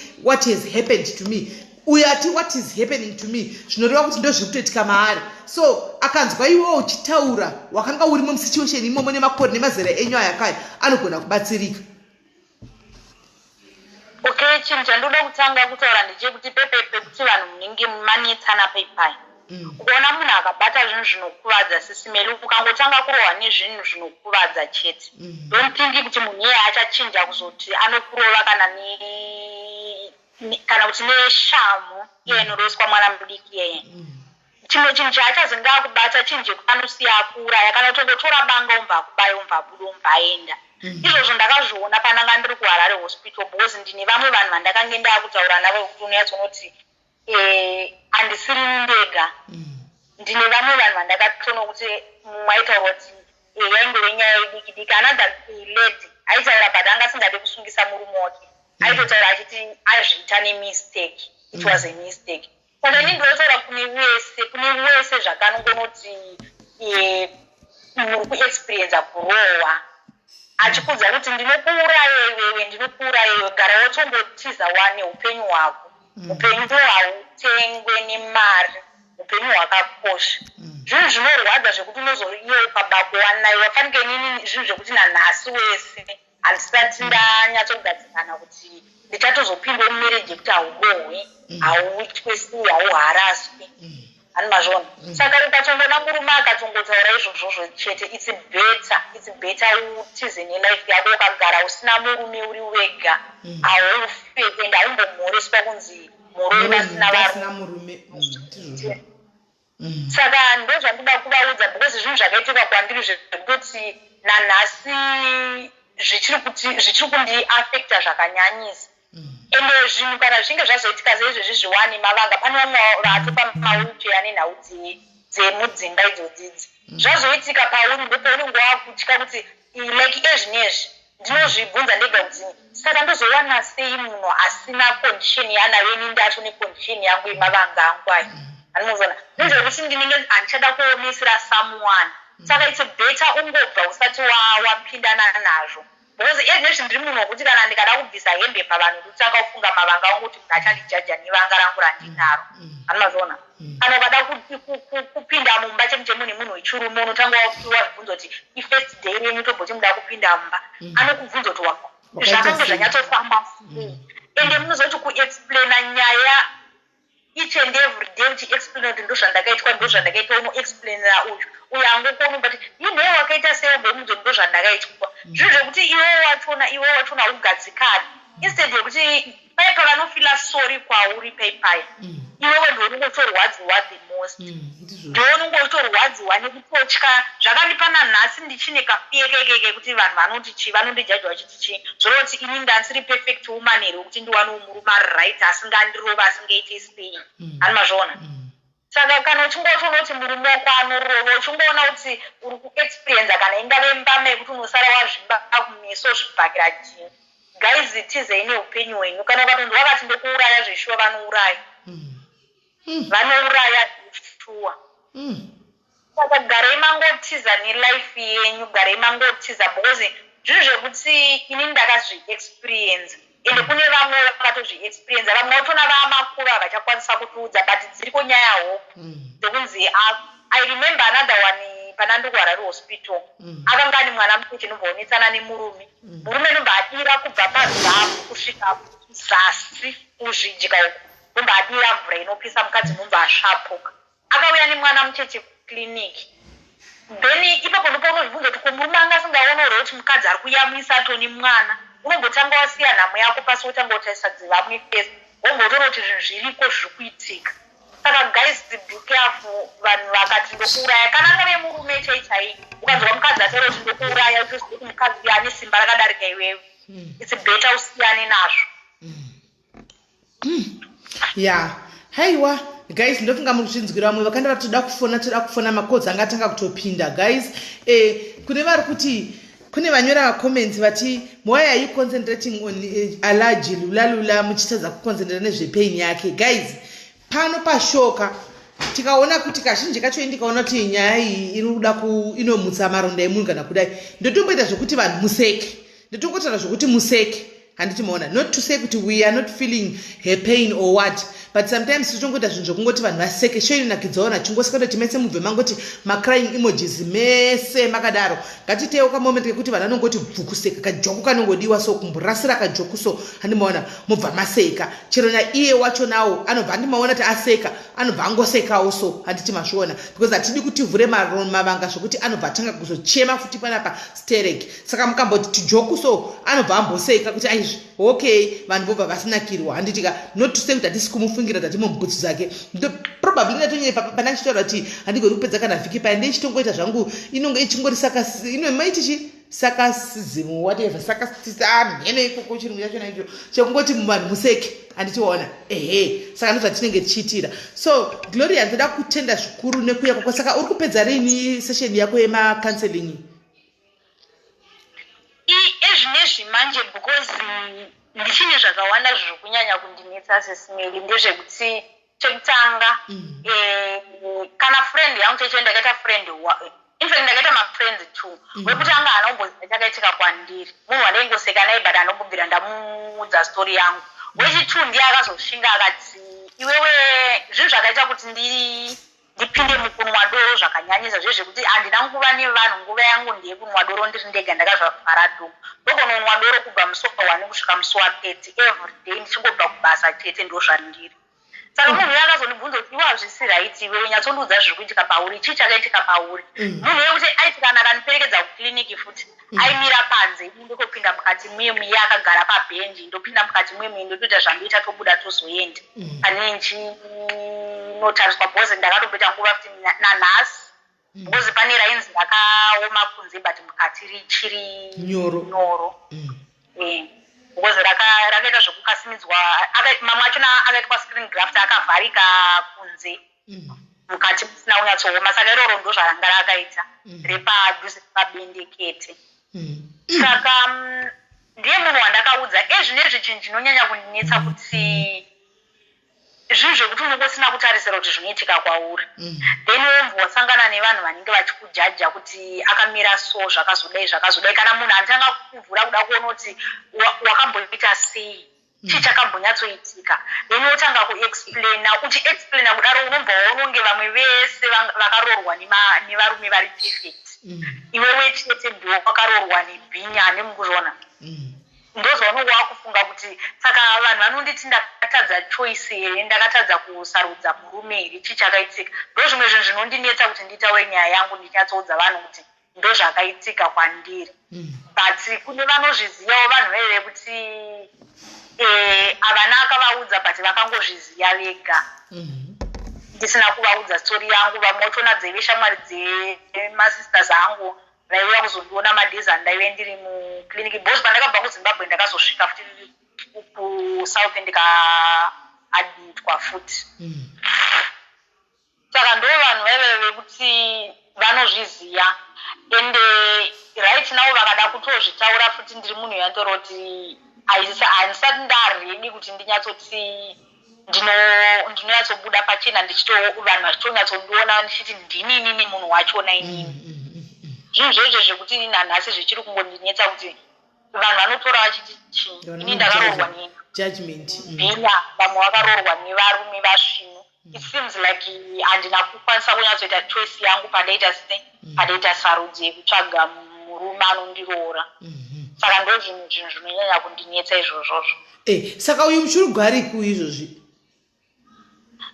mushurugu uyu ezvinezvi manje handizivi kuti aripi because amai vangu vakati usamutsvagi ende ezvinezvi hazvisisinei zvaachaita kana waachazowana kana waacharoora zvinoinewo but sekuti hama dzangu ndine dzimwe hama dzidzi munozoti pahama pane vamwe vanhu saka pane hama yangu yakabva yati one day akasiya aitiso mumwe mukadzi mwana akaita nyaya yangu yachitiza saka one day ndiyakatonzonditi ndiri kumba zvikanzi ndakabata mwana uyu munozero kuti mwana wani vaitongopfuura nerodi indogara kugirenora ndikatowanziva kuti mwana ndiwani zvikanzi ndiye munin'ina wevana venyu saka ndozvakapakabva pamhanya pfungwa dzangu ndipandakanda infact amai vangu vakambotora kuti handidi kuzvinzwa ende handidi kuti mupote muchiuya muchimudzazve muchimurimainda kuti anga akarorwa ende murume wake ndo zvimwe zvinhu zvaaita kuti vanhu vari kugara vachinetsana but munotona akatofanana zvisingaiti nelast born yangu kufanana chekuzvoti ukavaona haumbobvunze saka kubheba pepo iye ndiye akatomboronditipirotera mushurugu uyu achiri kupota achiuya achiona mukadzi wake uyu waane mwana naye this but as for me handina nyaya enezvi ndinototya ndikamboona ndichiri kubvunza kuti saka sekuti pamwe iye ari kutya kuti ndinoenda kumapurisa ari kutsvagwa nemapurisa ari kutya kuti anogona kungobatwa which means ndikamuona inini anogona kungondiita something saka nekuda kwezvaakaita manje handimutrust kana kutozoenda padhuze naye kana kumira naye kana kutaura naye handichari mutrust munhu wekuti ndinoega nongozvora kuti zvamboitika so pane vana 2 tichidanana tiri murudo kunyange zvakaindinyepera kuti anondida panguva yachona iyo nekuti anga ane vamwe vanhu vaimuda zvikazoitika tisingadanana anondiita sei anosiya andikanda kana muna mukuvisuku achibuda achienda saka iye kopa vana apa paura ichizvo chitiwo usati wambosangana naye wakangosangana nemunhu akati unoziva here kuti mwana uyu iye munin'ina wevana vako iye vana vake hachengeti kuti anyatsotsvagawo kuti vana vangu zvakati vari papi ndichengete no vana nekuda kwepisode yakazoita zvekusenderwa ne1 of hama dzangu ndo vakaenda naye vaenda nebepa rerene vakatotaura kuti iye ainge asingade kuonana nemapurisa ndoti ndasikuda kuonana nacho bcause ari kuziya nyaya yake yakaita kugaisi diki saka vaenda naye ndo pakabva handifonera achinditi ndiri kuya nepetrol bombo da kupisira imesemba naamai vako musi saka amai vangu manje because of that vakambotaura kuti hauna foni yauchafona kwaari because munhu were kuti angakutaura kuti une vanhu vari kukufurira kuti undisungise nevanhu vari kukufurira saka da kuya kuzokupisira imese mumba ipapapo saka nekuda kwezvaakangotaura izvozvo zvamai vangu akambotaura kuti hauchataura naye hauna chauchaita naye hatombode kana kunzwa kuti masangano akupi kana kuti zvichiita sei. Saka neizvozvo ndakamba ndatongozviona zvinhu zvekuti mazvo ekutanga zvaitondiremera kuti kuchengeta vana ndiri ndega, but the more yandakazosiyana naye ndainoti iye hasisipo, ndakamba ndatoona kuti zvinhu zvandaitya is just nothing. Ndaitya zvinhu zvisina kana nebasa rese zvekuti vana ndochengeta ndega. Ende wese ndakamba ndangovatorisawo mabhethi nesenemu yangu because hapana akabudikira pandakanotaura nemunin'ina wachiona because of kutoresa mwana bhethi. Munin'ina wachiona munhu iye wekutoti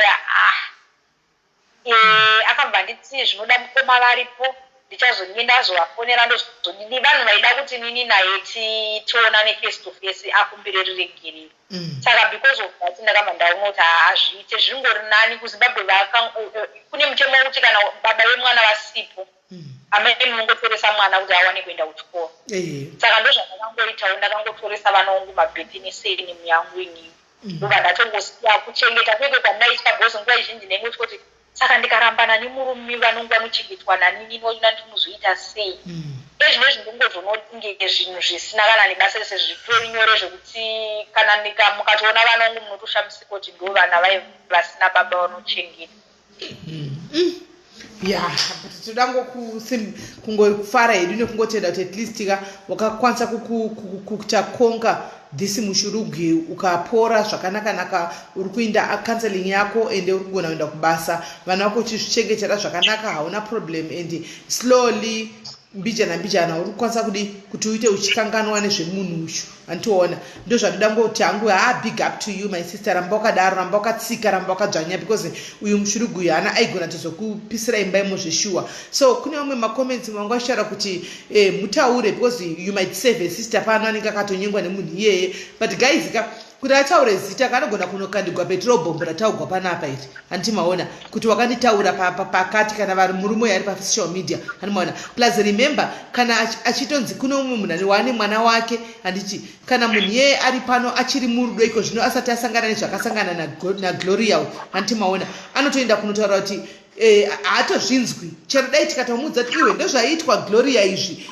iwe uchazozvitwawo mangwana anotomudhifenda kuti handitwi izvozvo handitwe handimaona. Saka I don't think kuti it's necessary kuti ataure zita remushurugwi uyu pano because tinogona kuzokonzeresa zvakare kana mushurugwi achiona kana kuti mukadzi womushurugwi achiziva nyaya iyi akarelata nyaya iyi guys kunonogadzikwa petrol bombuko rakanda rakanobhomba vanhu mboko handimaona. Saka isusu ngatingonzwai nyaya yeumwe wedu pano chidzidzo chake machinzwa muzuva ranhasi kuti vedu ini zvakatanga zvichidai kusvika ndazosvika pakurashigwa pramastofu kuti ndinzi ndobhebheswa nemoto ndinzi ndopisiwa handitimaona dei pasina munhu wapa next door akanga atoonawo kuti moto ita chiutsi mumba umo rega ndinde kunopwanya dhoo ndipinde ndiburitse mai vakanga vari mumba iye wakanga adofenda kudhara handimaona dei akafiramo. Ngatingotora dzidziso yake zvomushurugwi uyu ngatisiyanei nazvo because tingatomutsa zvizhinji mangwana tikazodzokazve totaura zvimwe pano handitika ngatitrai kuti tiprotektane tese nguva dzese handimaona. So Gloria toda kutenda stereki nekuya kwawaita muzuva ranhasi nekushiya nyaya yako nekuti I think vakawanda vari kubatsirika pano ndikuona hangu macomments and I know kuti pauchadonha uchaita go through live yapera macomments uchitarisa vakawanda uchaona macomments aunenge arangashtaurwa nevanhu panapa and then watobatsirawo vanhu vakati wandei. So ndoda kutenda my sister, thank you very much for gathering all that courage ndofunga ndisive chitu wakangodza shamwari yako nhasi ndike chitu kutaura nyaya iyi wangosati wave ready kuti udze anybody about nyaya yako handiti watotanga kuti uzozvitaura pano muzuva ranhasi kari kechitu wakamboudza mumwe 1 plus isusu saa uri kuenda uchitohila, it's part of your healing process.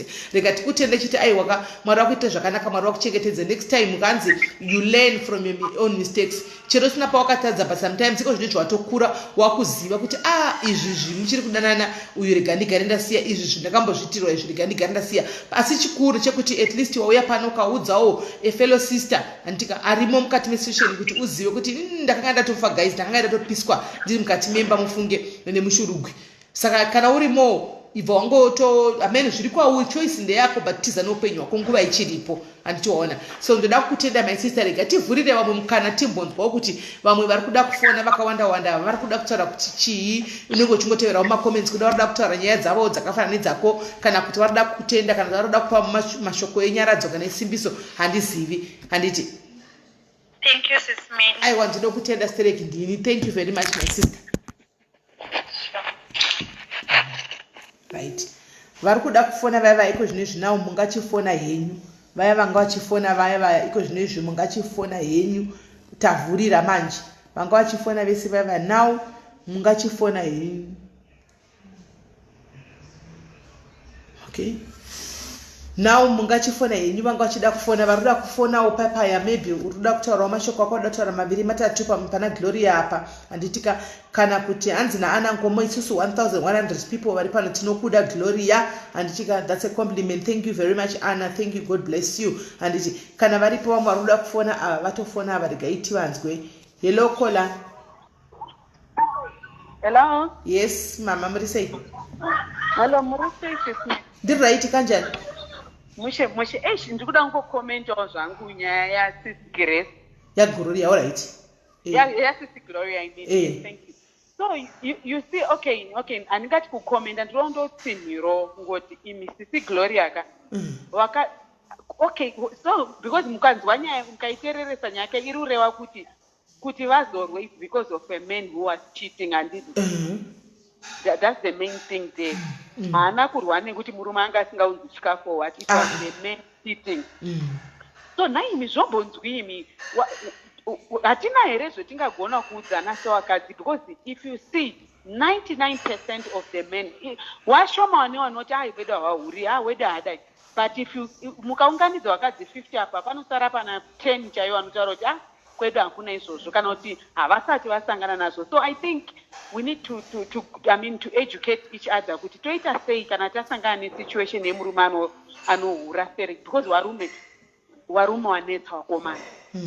All right. Actually ndani chitofunga kuti topic yekudaro toita sei mudzimba umu madzimai asi varume voga vari kuhura ka nevakadzi futi vanetsa nekuhurazve nevakadzi vanetsa, saka situation iri 50-50 iri kwese.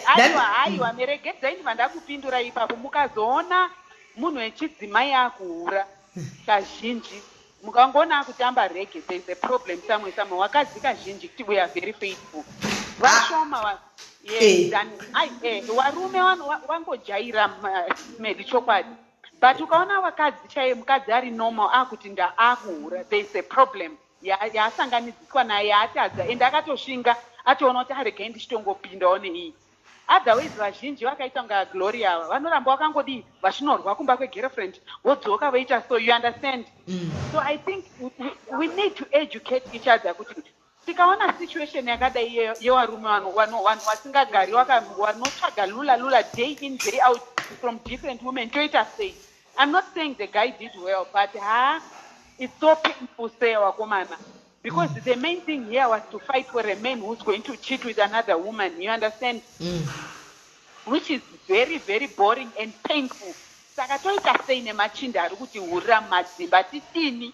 Saka imi manga mafunga kuti muita sei imimi wasu manga mati machinda aya mashurugwa aya ari kuhuraya mamati oita sei imimi ndora iti muri kutaura makamirira saidi remadzimai kuti varume vanetsa, varume vari kuhura, toita sei? Ndida kuda kuti hoobva kwamuri imimi varume zveshuwa vada kubvumirana nemi, varume vanetsa mashurugwa, toita sei nevarume ava? Vodyiswa here, vofonyogwa, vokiyiwa here, vopuhwa ropa rekunhingi here, toita sei navo? Then varume vozouyawo pano vachinesitanetsekana nevakadzi vari kuhura, tobvunzawo vari muti nei varume, saka toita sei nevakadzi vari kuhura? Toita sei? Ngatibatsiranei, tatovhurira mukana. Hande ina yotidzweni wasikuti kudi ndingada upa hangu wakadzi renduda kutsvakira wakadzi zano riripo nderekuda wasikana rekerai uzondifurura ndizano rangu rondinaro indaunonga varume vanoda eyo kurara newakadzi wakanga kuti siya newachiwa duku wachine mazera maduku waruda undotsvaka pekuti akandonga aine mukadzi wake mumba neumwe wechipiri zvinonga zvine ameno ndezvo zvaakundoita ndezvetinondoona kuti varume vacho varuda vanhu vanongo vairi panguva imwe. Saka imimi oraiti ngataurei kusaidi kwenyu wasu imimi manje mai maona kuti mai baba mumba vari kunetsa stereki napi Rosemary always I think kugara pasi monzwanana ndezvo dai vana baba vacho vachizobvuma kuti aiwa ndezvo ndafunga wakadzi ngatidzidze kunyarara tizvinyararire tione kuti Mwari ungotisvitsepi ndichinyarara chiuri kwako nengwasu ungotsvazve ndafungopiswa ngemafuta saka tonyarara ndinodonha nestressindinodonha nestress ndakafa nhaimi ndakasiya bhuroira kuva ndaneseri kwebhuroira renyama saka rege itomira baze Sis Melly rege saka muri kuti munoita rege here imi muri kutoita seiko toita rege here totoridza mabhoshe kwedu kuchinani hako ndinotaurirawo hangu wamwe ngokuti ndazobvayo masoko akanga kuti wandeye vanhu varudza meri hunde saka ngatitraye kundoedza kuti ndopamunozoona rege iyaiya isuchadini isuchapera baya kuti rege kuna mhaiyo rege kuna bamba rege kuna mhaiyo ndo inonga yatounza pisi mumba so haminoti zvoda kuzombosvitswa papi anyway ngatimboone pamwe muchazoita kahaiti kane nyaya yakada ungodaro tizosanga nandiri kuda kufunga kuti maybe kuda pachitatu apa tine chitatu chemadzimai nemadzibaba tichiudzana kuti zvino varume toita sei nokuti vanetsa mudzimba umu kuda toita chiri chimwe chitatu apa toita sei vanhu voenda kunoresearcha zvakanakira kuti munhu nemunhu ane panapa unouya uchitaura pfungwa dzako no one is going to judge you, no one is going to condemn you. Kana uchifunga kuti munhu kudyisa it's okay, you go for it. Hapana anotuka, hapana anodi. Kana wafunga kuti aiwa ina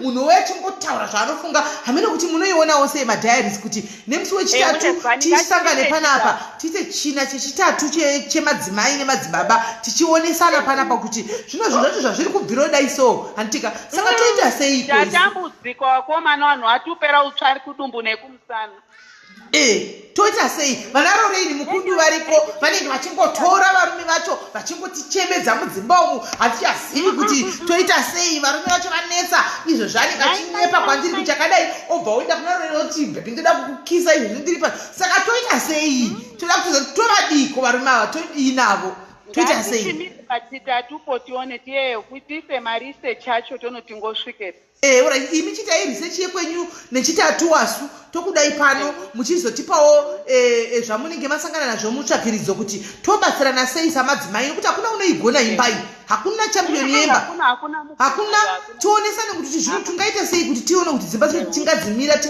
toita seiko kuti zvibhalanse apa.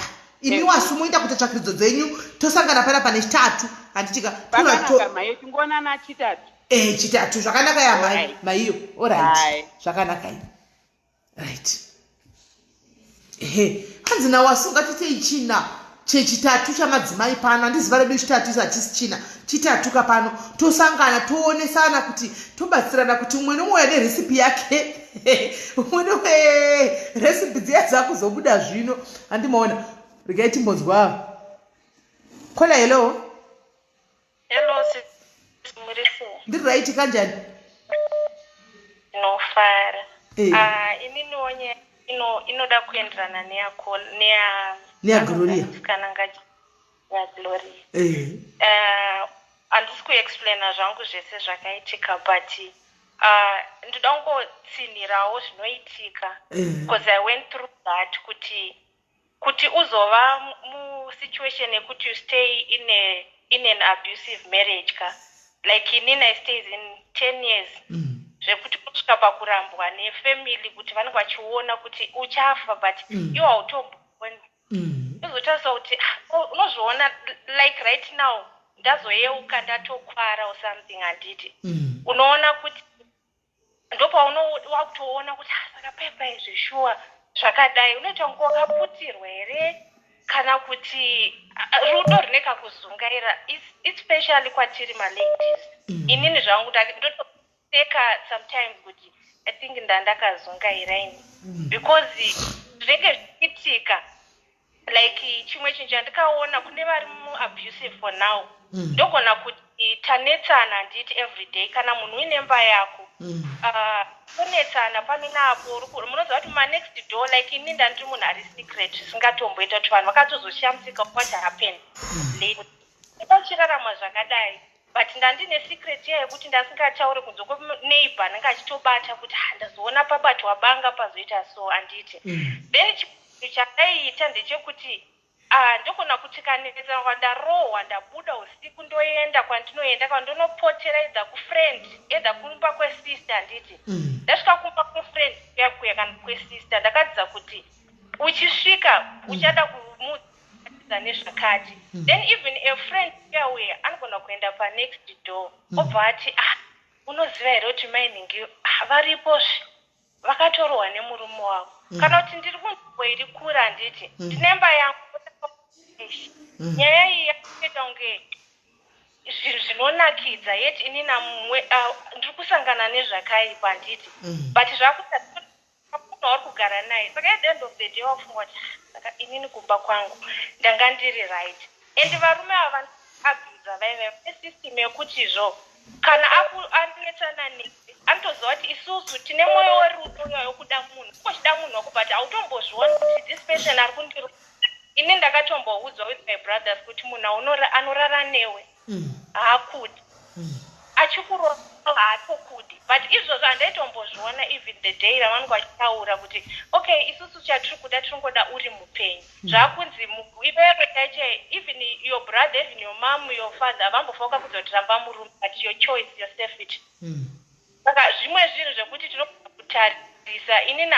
ndangokurudzira kuti sezvakangoita uyuyu ari kutombotaura zvakaitika nditori nani even inini nditoriwo ndiri kutaura yava history but zvakakosha kuti ngatingodzidzai as ladies kuti pauri ipapo ukatonzwa vamwe vatinoudza ndikatokuudzai Sis Melly kuti Sis Melly ndaita zvakataka tinogona nditi batika wadii wangu uchikai wabuda ndotokuona 2 minutes idzodzo hamene zvazvinoita kuti audonditwaradza mazuva asi ndiwo woga wauya nenyaya yako futi ndega ndauya nenyaya yangu but ipapapo handizivi kuti chii isusu ladies handitombozivi ndiri seni ndinotopupura kuti right now zvakawanda zvandofunga nchema it's about izvozvo zvekuti munhu anenge achikuhurira handiti but unototi ubvunze and kana takuenda futi kwanga achitaura kwekuti marelationship Sis Melly mozotorawo namba dzangu ndinotodawo ndini mumwe anoda counseling because of what happened handisi kukwanisa ndikatoita even relationship zvizvo zvanga achitaura kuti even a message yekuti munhu anogona kudawo ndi kungotaura anotaura neimwe way ndogona kutovhunduka kuti ndofunga iabuse iyai iye atori ari right sometimes pamwe ndine chori munhu ari ndakutongotora munhu wese kuti ari abusive mazenzezero saka zvinonetsa kuti tinozvitambira sei tinoita sei kana kuti even ndikada kutaura story yangu because ndogona ndine chinhu chinooneka chandikaitwa in my life ndikaundatoremara ndi saka later ukaexplaina kunew boyfriend ezo kuti ndakuda relationship ukada kuexplaina ndakaona kuti even men that statement yekuti munhu anotokubvunza kuti wakanga waite it hate ngatomboita ende ichazofana chandikatadza I remember unotaurira munhu ototi ndakatozodzidza kuti handitokwanisi kutaura ndikutaura nemunhu wandichazotora naye time but munhu anotoda kuziva anotora time ngatana even for 2 months anoda kuzoziva kuti kwewo uri single chii chakamboitika muri kuunderstanda saka zvinonetsei especially handizvinzwisise but for now unenge wa munhu atoenda mberi hako ende kuti trauma inonetsa futi kupera kwayo ende unotozopedzera wakucounseling wayo kuti ubatsirikane and it takes time especially zvevanhu vayabviswa sesu unobatirwa nabanga unobatirwa kana sando ndichingorarama murelationship yakadaro but unopedzera wakungoende futi unopedzera wava nini ndozvandikadzidzai kuti unorohwa unogona kubvunza kuti hakusei wadai ende chekwakasimudza chasimudza utizi because watojaira kuti ndoripo saka ameno ndangotongoona kuti zvaenderana nezvazviri zvanga zviri pandiri kuti that's what happened and unoenda apo watove nechidya uchararama nacho chitongoti kuti okay saka ndakatozopedzera ndada and vanhu vaikuudza vaivai the first thing inini what happened handina kutotaura panguva iyo ndakazotaura zvatove nemadays but zvaitotyisa ndifotisa hama dzangu ende kuenda kunoripota munhu wese anokubvunza kuti why handina kuripota why wakaregera but ine yangu incident zvayakazoenda wayo kupolisi ikatongwa hayo but life yedu handizive madzangu achitaura kuti hanzi epambwetwa chirongwa ichocho munogona kubatsira zveshuwa munenge mabatsira kozima akaunti especially kwatiri alright saka Alright. Saka tichangoti nemusi wechitatu panapa tongoti na4 idzodzidzi tiri kusangana zvakare panapa toonesana kuti toita sei varume ava tovoiswa here mubhotoro hamba kuki uchaita mari dhisi gore rino vediwe mami mwiri wemutege kuki aviye pano vanhu muchaita mari zvinokuisa vanhu mubhotoro because vashurugu edu aya anetsa mashurugu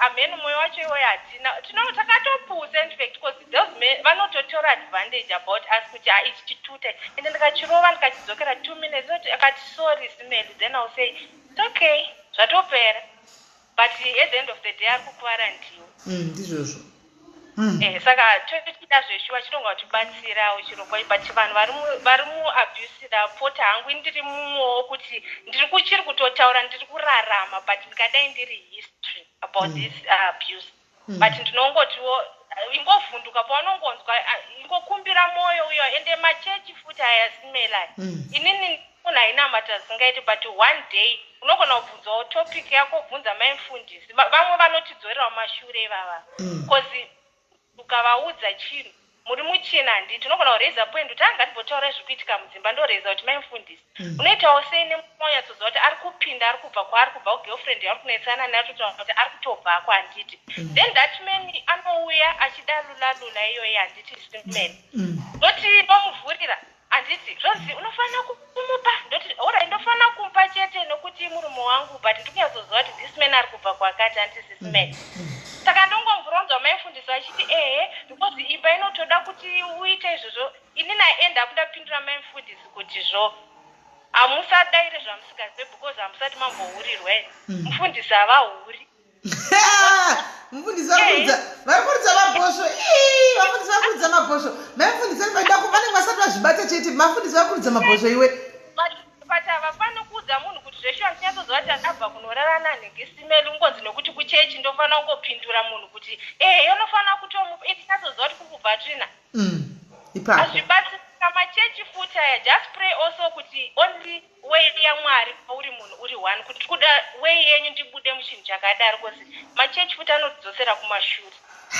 aiye chitatu chanakidza because handichaita inini nemusechitatuka ndichatsvaga vanhu vechivanhu machembere aya anoisa vanhu mumabhotoro aya vouya pano ndotsvaka vechechi vana maibhanda vakanga vari pano vafundisi vaya umwe uku umwe achitaura kuti aiwa munhu mubhotoro umwe achiti aiwa kugama unamate andinoona isi tozongoona kuti zvabuda musarudzwa kupedzisira nezvipi zvingatibatsira because hatizivika isi tinoda kutobatsirwawo saka zvandichanongoita vana muchemberesoko vaya nemabhotoro ava nana kuki handitika ndo vachangotobata kuti vauye pano vatibatsire vakamirira machembere handiti nana muchembereri apiri ava and then kuchechu kutotera vana maibhanda ava handitika naprofetesi vaya vekumboya payo last time prophetess ndine namba dzavo tovakumbirawo tikata ratio ye3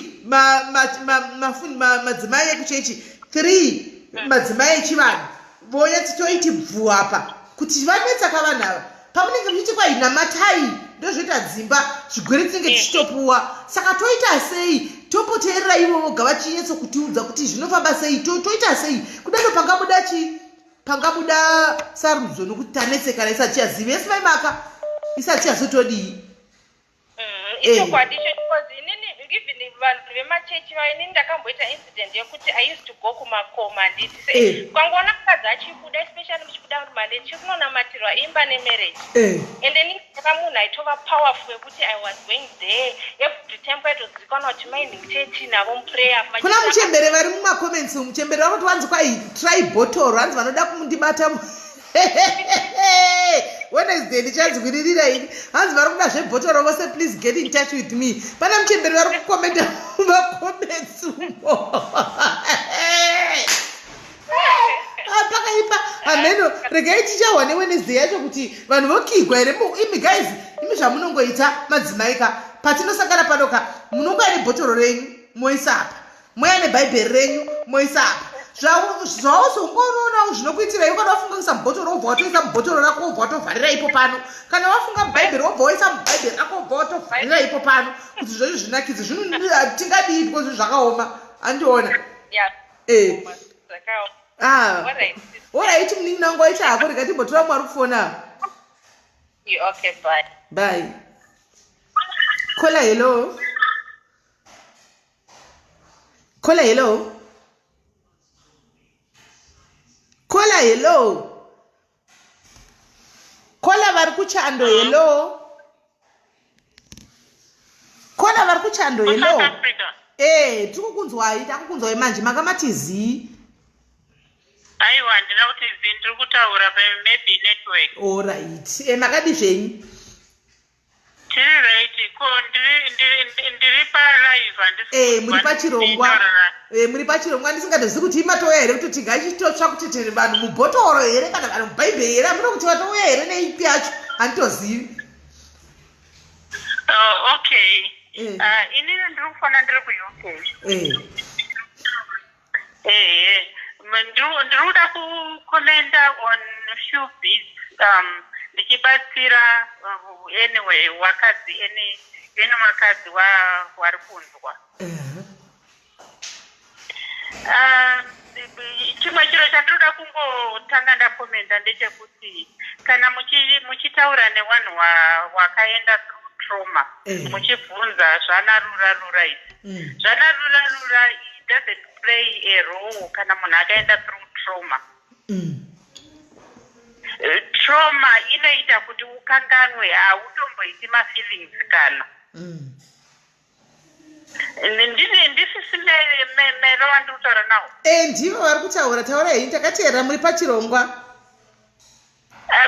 Because muri kutotaura ndine imwe foni itori kutaura handisi kunzwa ndichitaura ikoko. Aiwa, isusu tiri kutokunzwa izvozvi zvamuri kutotaura izvozvi zvamataura zvokuti kwai rura musabvunze vanhu nokuti zvinenge zvisingaiti kuti ubvunze munhu anenge ane trauma. Pane mamakesi zisimeroka amunofanirwa kuva sensitive nezvimwe zvinhu zvamunobvunzwa.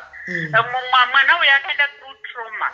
Trauma iyoyo muupenyu hwake hwese kusvika afe, it will never die. Saka muchireva kuti hatikwanisi here kuti tiite a little bit of majokes even kuti aseke iye aseke iye wacho asekewo nemajokes amunoita. Be sensitive of majokes acho amunoita because that joke to someone akaenda through trauma iyoyoka it wasn't called for. Okay, aiwa takunzwai nokuti tatoona iye achiseka ka tikatoti aiwa kazvaita nevanhu vangari mumakomenti vasekawo.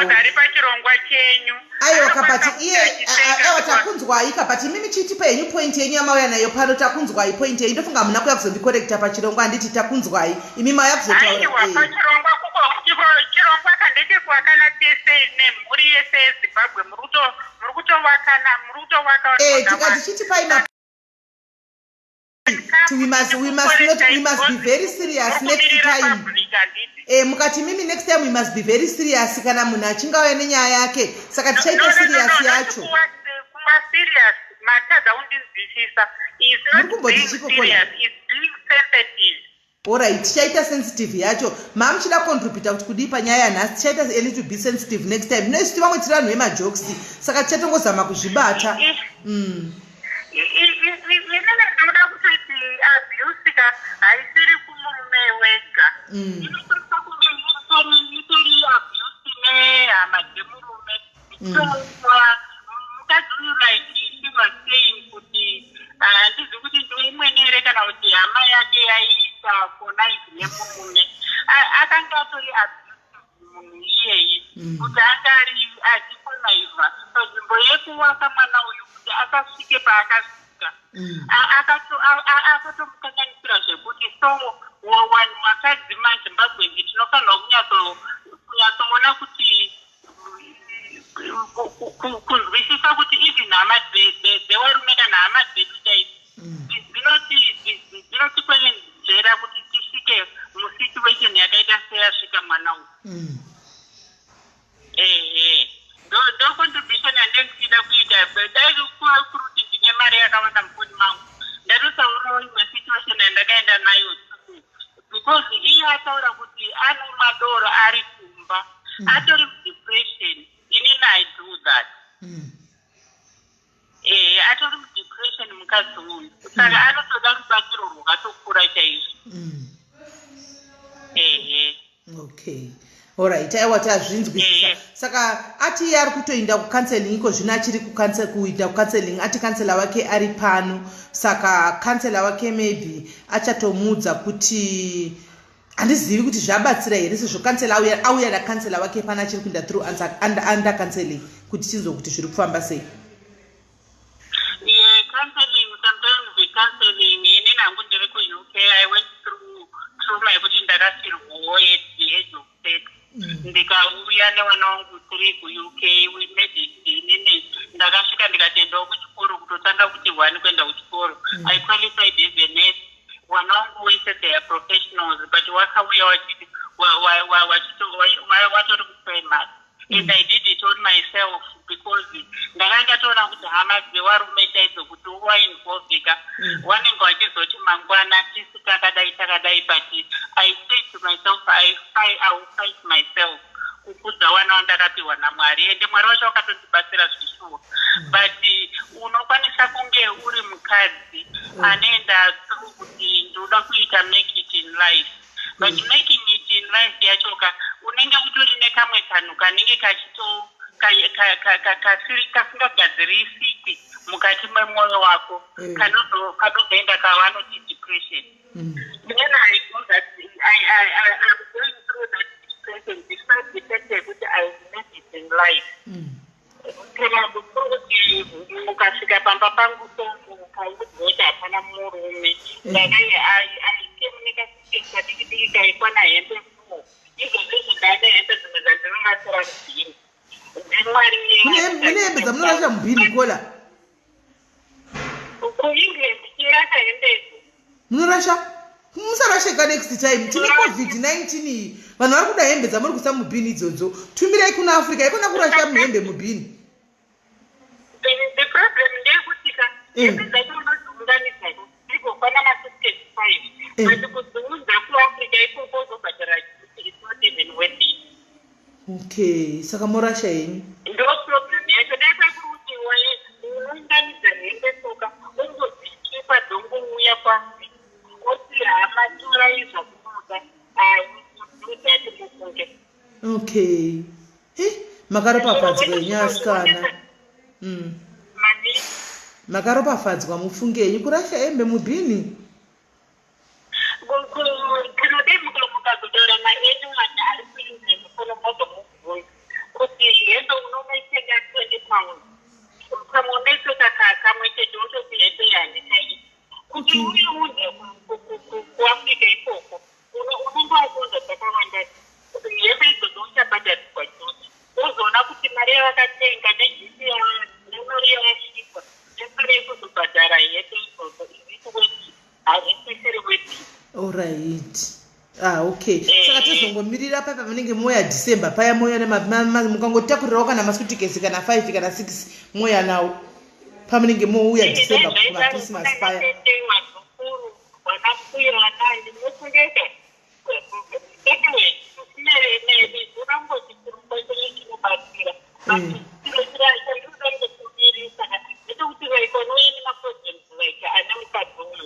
Because they need to follow and up right. But nothing that is they took for the end because they were not even much depression. Nothing that they are taken. It is only one of those people. Look at the part of the for the day. You wait and get the in my program later to the one on and go back the heart for my Zagadaru. But the program is in the back in the Nakatama follow and I name my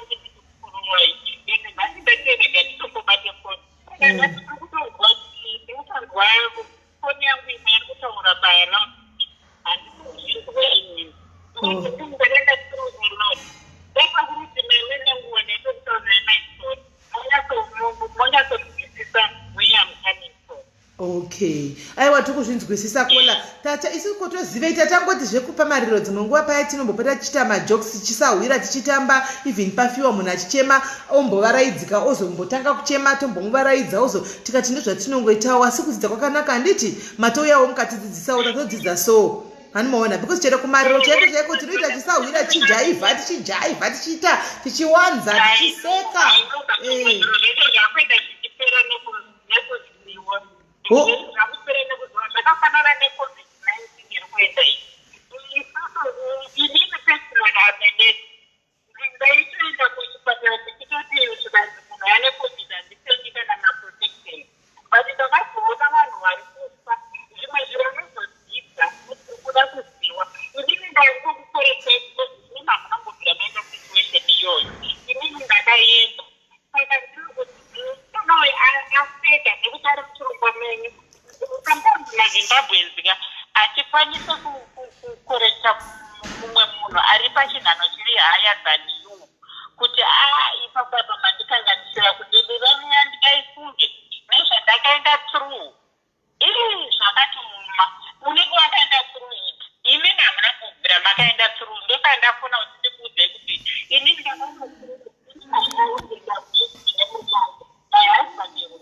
akafa akaurayiwa nekuinini.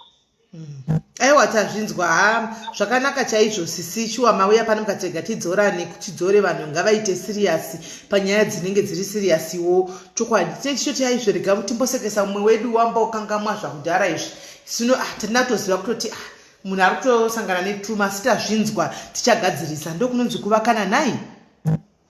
Aiwa kuvakana chaizvo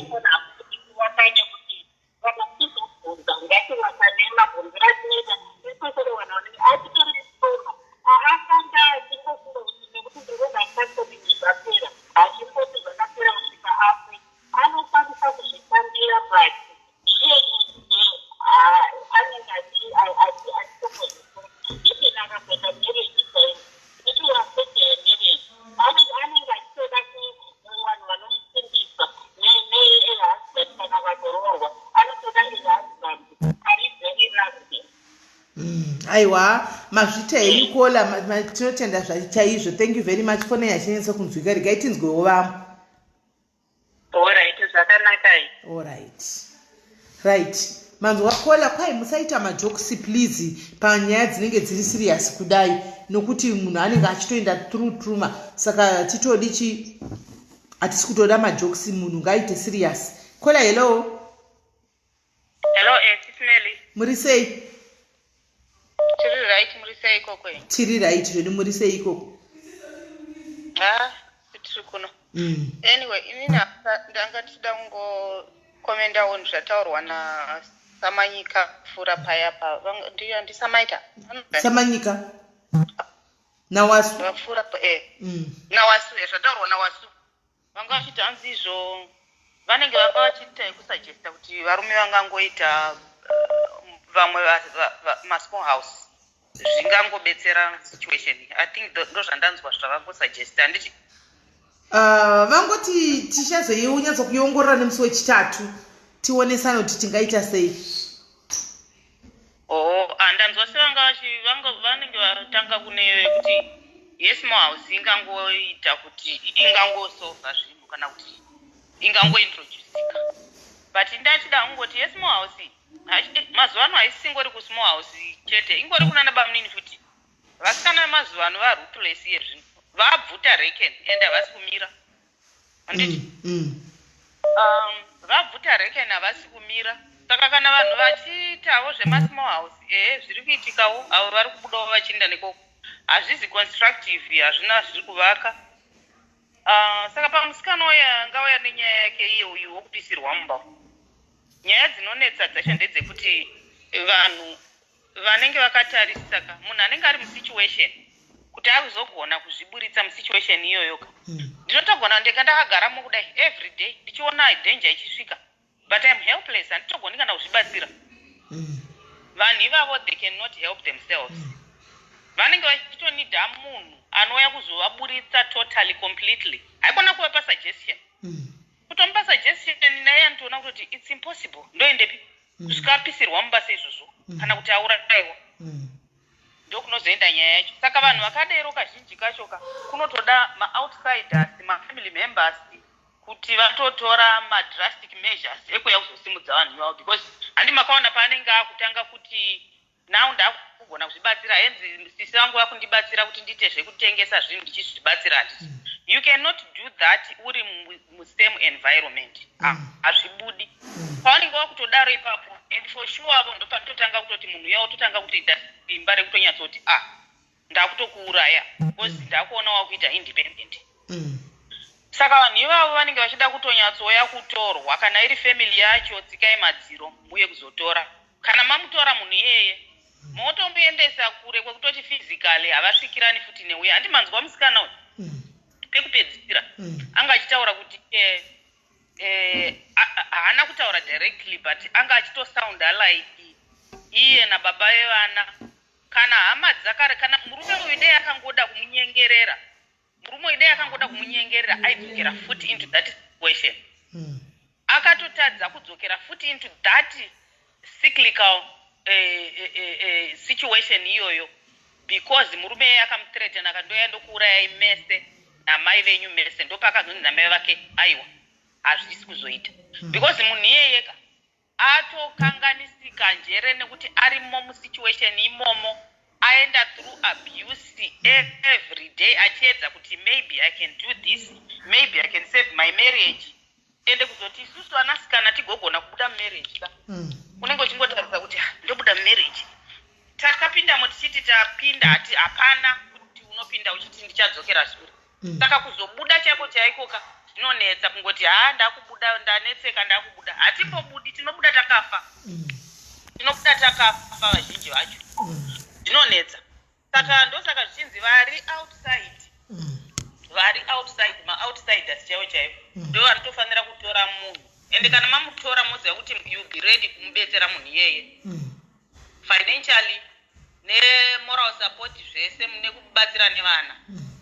But kuti muchatarisa kuti tamupa advice achabuda tamupa advice tiri kungomutaura naye everyday aiwa haambobudi munhu iyeye nditokudzai zve haambobudi. Alright. Aiwa maita basa mainini regai vamutipiwa mukana tingoti ma 2 minutes vanacho vari kufona vawandisa. Okay, thanks. Alright, tosangana nechitatu. Right. Regai tinzwe vamwe vari kufonawo tinzwe nyaya yadai kukurumbirai kuti toita sei kwena kwai mashurugwaya kwai kuitwe live nemusi Wednesday tisanganise vose vemabhotoro nevechechi pano tichizozvionera. Right. Tichinzwa kuti munhu anoti kudii. Anditi kola hello makoza achakupinda akawanda. Kola hello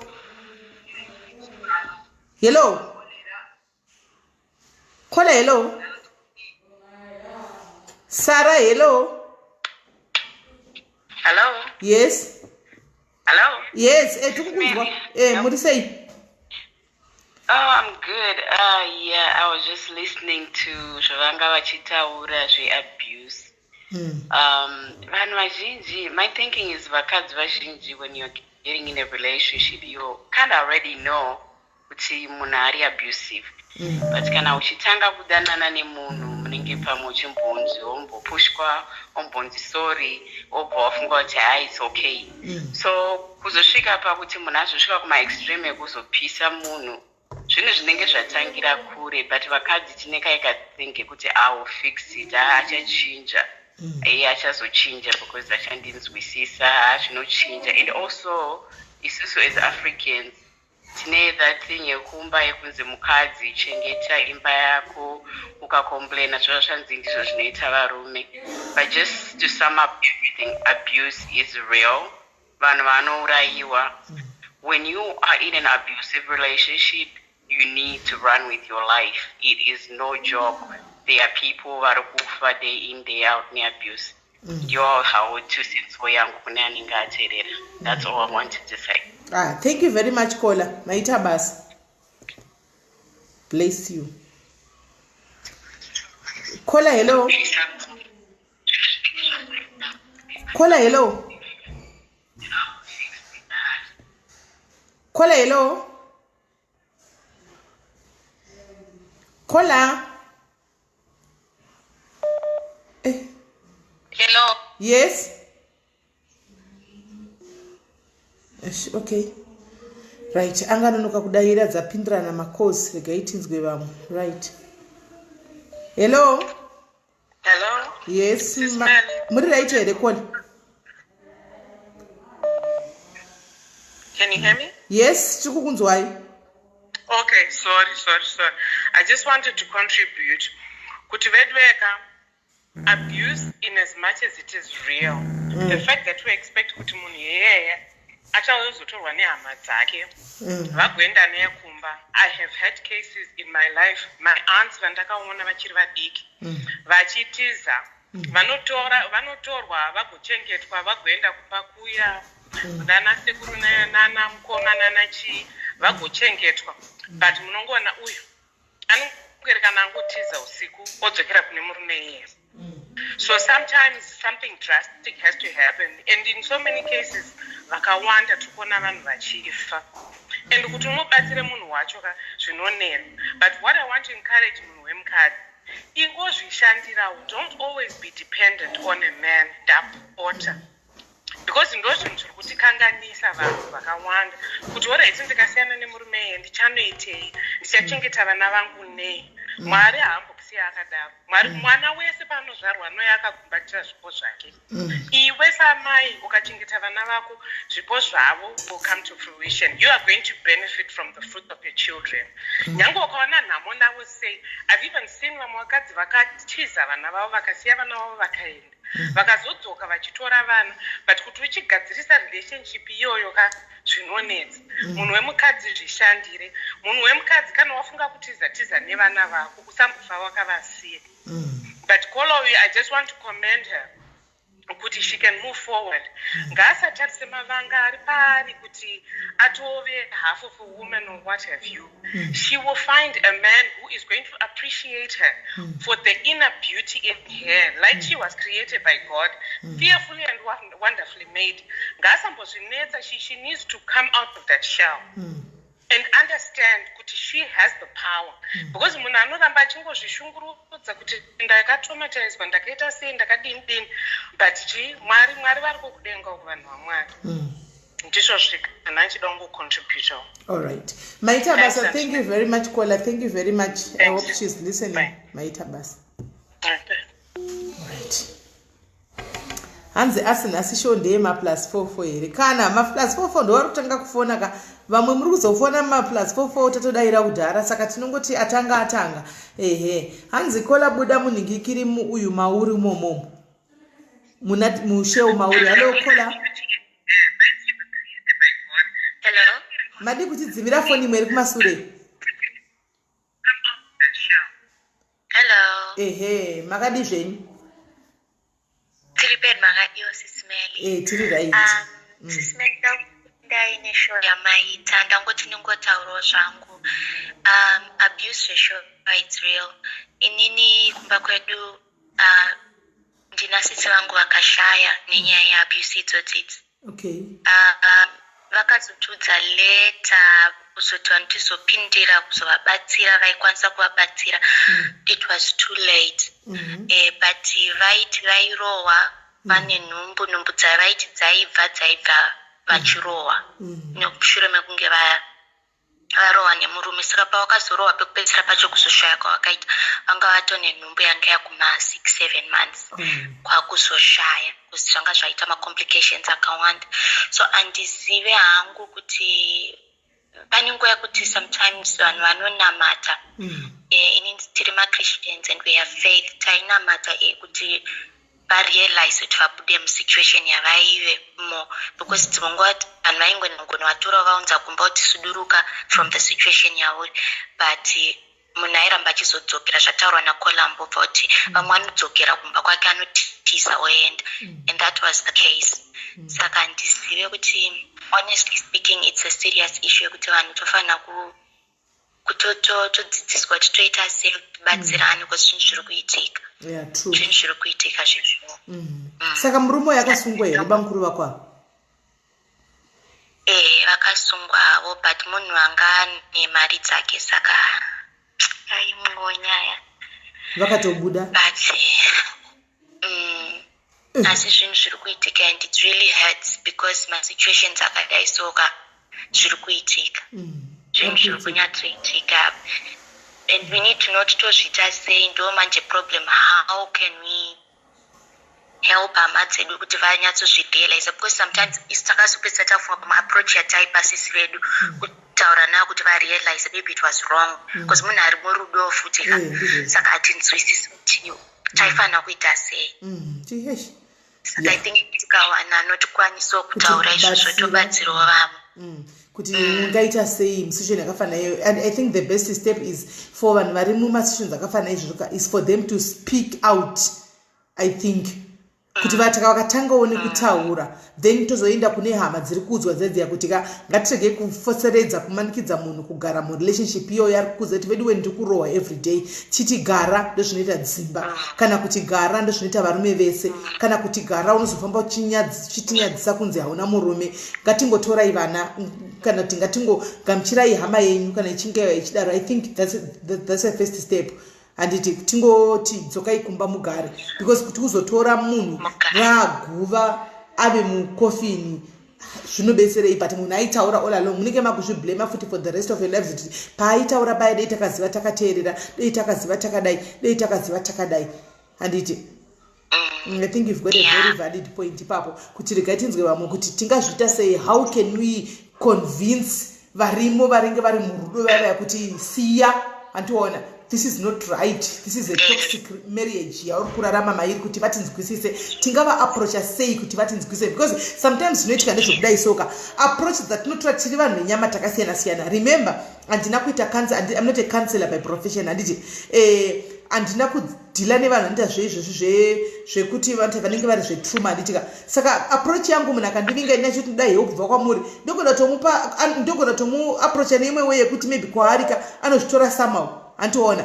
But akaenda kuna a professional somebody anogona kutonoziva kuti aiwa haapproach nenzira yakadai, so munhu anoapproachwa so, antimaona. Saka ndokusiyana kwazvo, handitiwaona ndokusiyana kwazvinoita. Saka ndechida munhu anyatsoziva kuti auye akadzidzira nezvazvo, auye pana tiudze kuti tingava approacha sei vanhu vatinoziva hama dzedu dziri ma-abusive relationship kuti vabude mune zvakanaka naka, tova approacha sei.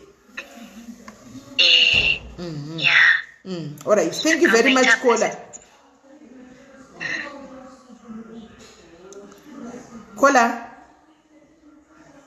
Aningadona. All right. Hello, caller. Hello. Yes. Muri sei caller? Hello. Yes, ndikunzwa iko. Mushe muri sei? No, ndiri right. And Sis Melly, just my contribution, Sis Melly, I think the challenge that we have as women is something that I also experience in myself is kana mukadzi akaroorwa, you tend to even kana uri a professional person, unoinvesta kumusha kwomurume wako. Saka in other words, vakadzimba munoita sei pamusha kwomurume wako. Now zvinhu zvazoshata manje, to let go becomes so difficult. Zvokuti you almost end up just staying there because hakuna kumwe kwokuenda. Kana muchidza zvitiri kutaura, wavaka everything, hakusisina kumwe kuonogona kuti regai ndiende. Kuvabereki vako kunenge kusina kana chunu. But I guess as other callers were saying, it's just to restart again. Tanga futi, siyana nayo marriage yachona wotanga iyoyo.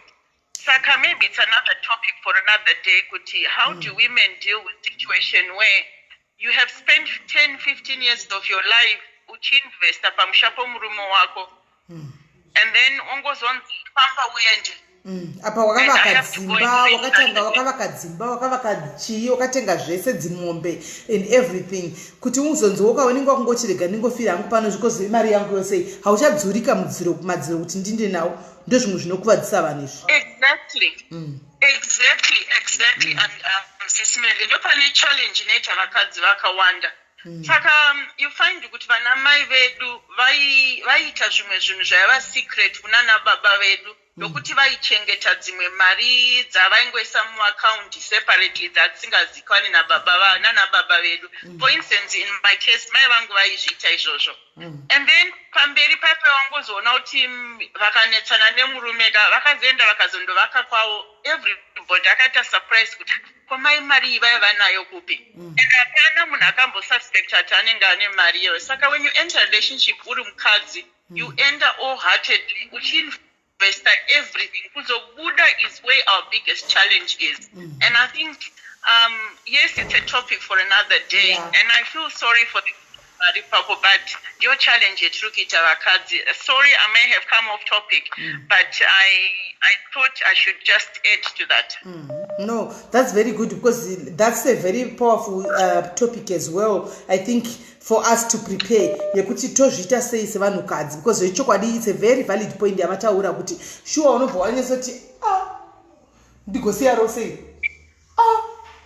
mombe dziseidzi kandokarorwa kunonzi ibva usiye unobuda kana usina chinhu. Mombe dzose idzi famba uende. Saka rega ndichingogara pano asi uchitoabhuzwa uchitongorohwa everyday usvika pakufa vekwenyu ndo vanorusa. Saka vakadzi tingangwara, tingaita sei? How best can we do that? Kuti tikwanise ameno handizivi, maybe a topic for another day, totsvaga vari professional voziva vachitibatsira kuti tingazviita sei. Okay. All right. Okay, Sis Melly. Thank you very much, Cole. All right.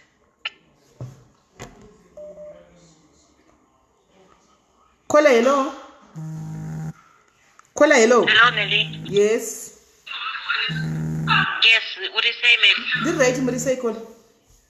Did it right into corner like Yakopanapa, and I'm so happy to connect you.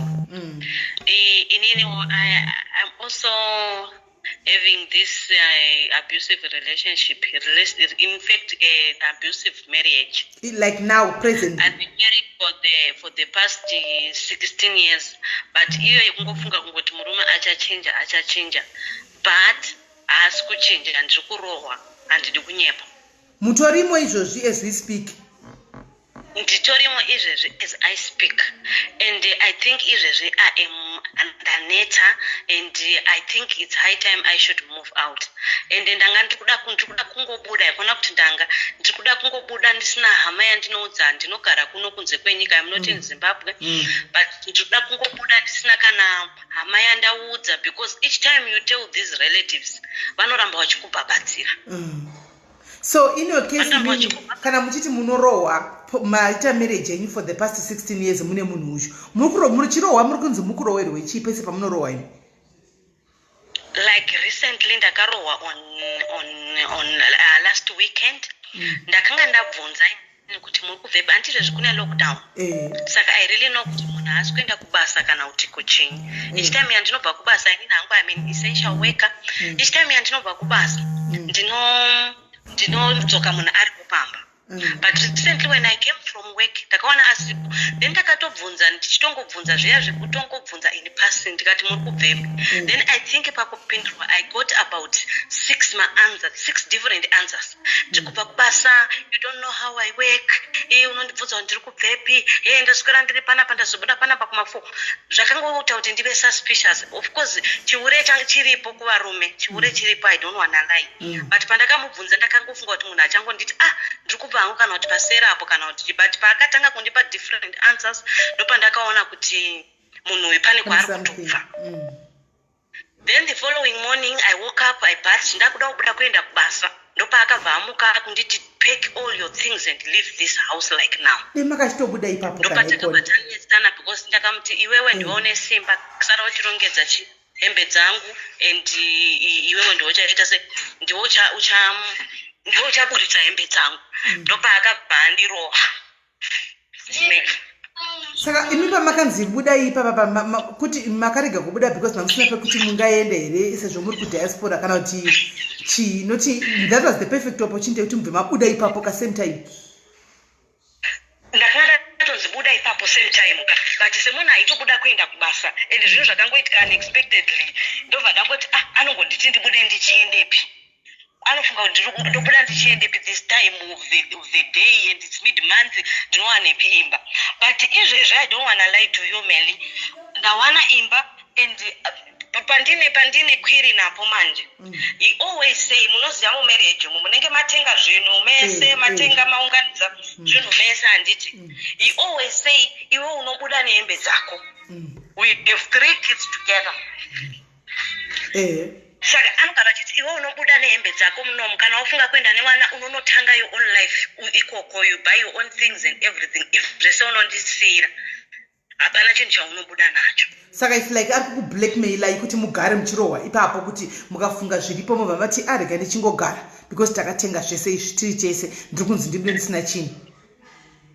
Ndopandikuti paya ukada kutaurira vanhu kuti inini ndo situation iriko kunoku ndiri kurohwa ndiri kuabuswa takatomboendesana kumapurisa akapiwa ma-written warning. The other time ndakatoda kuenda naye ndakatoda kunomuripota this previous time yaandirohwa ndakatoda kunomuripota but then when I was going out I met his friend outside because friend yacho we are neighbors. Akanzwa noise mumba pandakarohwa akandibeka don't go and report him, you know, here we are foreigners, this case will be a serious case, what. Then I didn't go report him. But this time, then ndakaenda kunomuripota.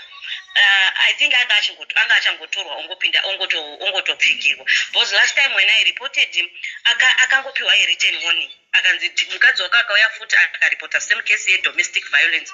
We are just going to Ningiri. Kutongouya kungomutora totomupfigira. Then Nyaya yotozopinda macourts and everything. Saka inina I don't know this repa group yenyu about Sis Melly. I don't know kuti ma procedures a divorce and because takachata tine muchato chinchini but the way it seems adi kuti tibude anything mu marriage munomu anoti zvese ndezvangu and the fact ari so ndingati chiko munhu yawe kare anongofunga kuti just because I'm the man of the house everything belongs to me pamba panoti nini ndinobhadhara rent chichi ndine list he talks a lot of things. Alright, nyika mrega tengere pakubvunza kola kuti nyika yamuri kunyika ipi yacho ku UK, Australia, Canada kupi? No, it's just an African country muno mu Africa musadaki muno. Alright, ndandichita kuti handichi malozi anosiyana. Saka ndandichita kuti in case mazodona panogona kuita munhu wemutemo ari kunyika ikoko anobva auya achikubatsirai kuti no how can you go about it? Ndosaka ndabvunza kuti muri munyika ipi yacho. Alright, ndiri muNamibia. Okay, muri kuNamibia. Alright. Guys, if there's anybody ari kuNamibia ari kuziva kuti tingabatsira sei our own sister handiti mitemo pakuti vakachata but murume ari kuti kana uchida kubuda panapa unobuda usina kana chinhu mitemo yekuNamibia inoti kudii nokuti ndoko vari kugara iko zvino currently ingati kudii mitemo inobvumira nekuti vasiye zvese nokuti ndo vari kubuda kana kuti vadii kana uripo munhu wemutemo unokwanisa kutibatsirawo please get in touch with me and then you get hold of our fellow sister tonotinga vabatsira sei vabude zvichakanaka saka iko zvino are you prepared to live? Are you prepared to walk away now? I'm prepared. Imba ndatoiwana masikati ndatoenda ndikatonoona imba ndinokwanisa kubhadhara nemari yangu inini ndisina kana chinhi chake ndatoiona imba changosara kutoti nditonobhadhara imba iyoyo the moment I get paid then I go and pay. Then I was thinking kuti nemaitiro anoita unoziva unenge uchingotsvaga ma-advices from others vamwe vari kuti iwewe take zvaunoda kunoshandisa nevana usamusire chinhu kana if you think kuti you need a TV you need fridge you need what take whatever you think you want woenda nazvo. Okay kola how about imimi right sezvo muchiti mimi hamuchadi mukaenda kupolisi imimi handitika so that zvinhu zviri zvamuri kuda kushandisa imimi chinotanga kwapo kunotanga uko zvibude through maoko epolisi how about that? Itori advice yaunenge urutondipa Melly because right now ini ndinotofunga ndikangotora kana poto chaiyo because nonzi mari nonzi mapoto auri kubikisa ndindaikupa mari usati wakushanda and you bought those pots are mine. No, but remember kuti pane vanaka you are entitled even to go neTV mubhedha vana chanonorara pai you are even entitled to tora mubhedha kuenda nawo fridge kunoisira vana usavi mofanirwa kutozvitakura timude nazvo so I think if you go mukaenda kupolisi ka monotsanangura nyaya yenyu kupolisi sezvo muchitaura kuti mune mamwe mapolisi reports angagara ariko kudhara amai report aya kuti now I've decided to walk away handiti polisi inotokuti saka ndoda kutora zvinhu zvangu saka ndichitora zvinhu munhu ari kuti siya everything ini ndikuenda nevana saka vana vanoshandisa chi handichimaona handinganzi ndoenda vanotangira paine vana then mapurisa anoenda nemi ikoko handiti motora zvamuroda kutora kana uchinzora itimoshiyana nepakati I don't know hangu kuti polisi inoti kudii then motora zviri important zvokuti at least mukwanise kunodii kunotanga nazvo muri comfortable. I think ndozvanditi tichatoita because right now handina kana plan and I was just thinking kuti kuavoid noise, kuavoid kutaura naye nei. I was just going to carry my things, then I will start afresh with my kids. Tichigara, at least we are happy, we are peaceful, tisinai muupenyu hwedu. Because this has been going on for a long time and my kids but now the problem iripo ka munare abusive ka. You leave everything today. Let's be honest here, guys. You leave everything. Anditika school 16 years makamchingobikwa. Anditika you leave everything. Mabuda maeda kwenyu. Iya fungoti joku mchifungoti mchinzi buda amuna kwa mabuda mchena andichi ajera kuchora mchidaro. Anditika mchi achingoti buda muona muripo buda moti iwe buda oti iwe moti iwe buda anditika. So this time akazoona zvichokwadi kuti wabuda zveshuwa even wamsira zvese ndo type inonokuvandira pakona iyi ikakukuvadza even usina chawabuda nacho iyi type iyi kuti saka munhu yaticha move on upenyu hwake rega ndimupase zvivharani ndo type yacho iyi saka I don't know, I think anguti kana zvine protection order yavapurisa kunzi anything chawawana changowana mukadzi uyu chete tukunanga iwe murume uyu pamwe anogona kutya izvozvo anomaona because iye ari kungotaura zvezvo hakuna kwaanoenda because he has been saying that for the past years kuti buda imuchingoti handibudi buda iwe buda ina handibudi buda iwe andimaona saka atongofunga kuti chirwiyo kwaari hapana action inoitika. Now that you have taken that action now is now in action, that action. Animaona maso buda muona musimo munembe dzense nevana dzakaenda. I'm telling you anogona kugara a week achita hawachadzoka. Parona wiki rechi2 musina kudzoka manje. Anokutsvaga akakuona ichokwadi munova ndigaudzwa kubasa mukakuvadzwa imi. Baone banga chaiko.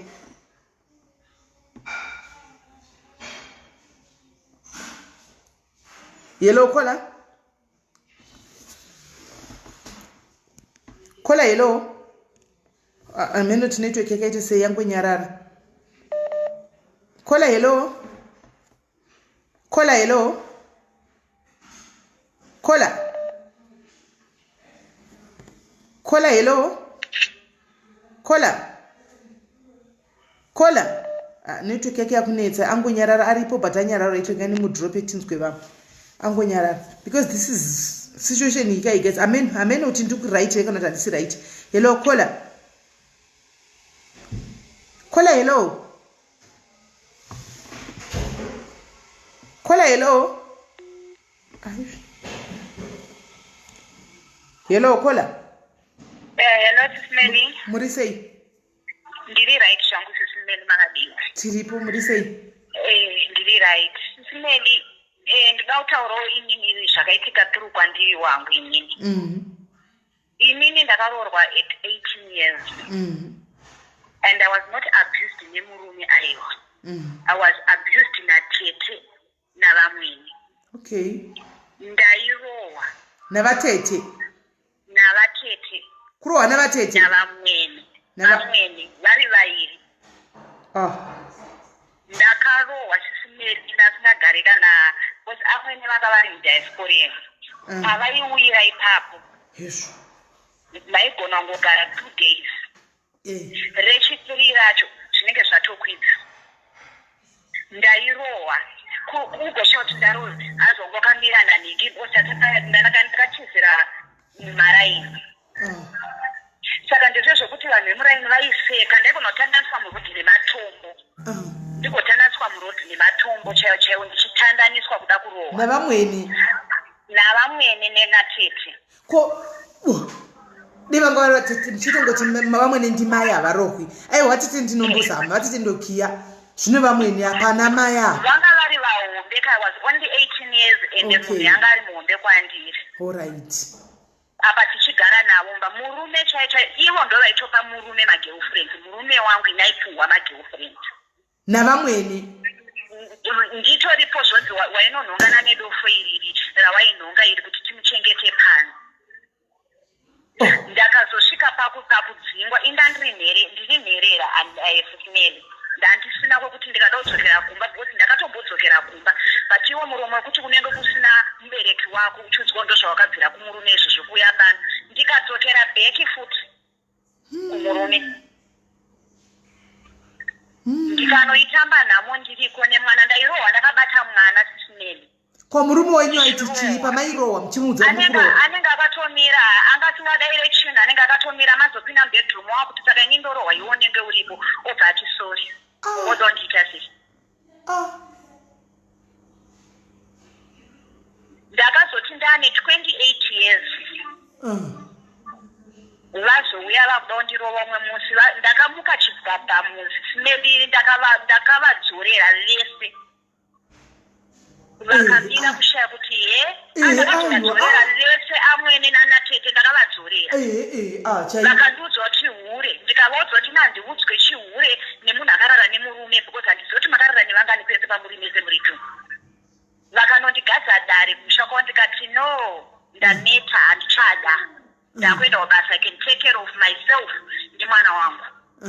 Ndikakwira ndikaenda ininiwo ndikati ndakuenda kunotsvaga basa okune nyika kwandiri kuenda ikoko. Ndikauya murume akanda kumbonditeera ndikadzokera kumurume ndati pamwe murume achinja asi haana kuchinja akatounza umwe mukadzi mumba mandangandiri. Ndikabuda nemwana ndikati aiwa apa ndazonyatsobvuma manje handichada ndaneta.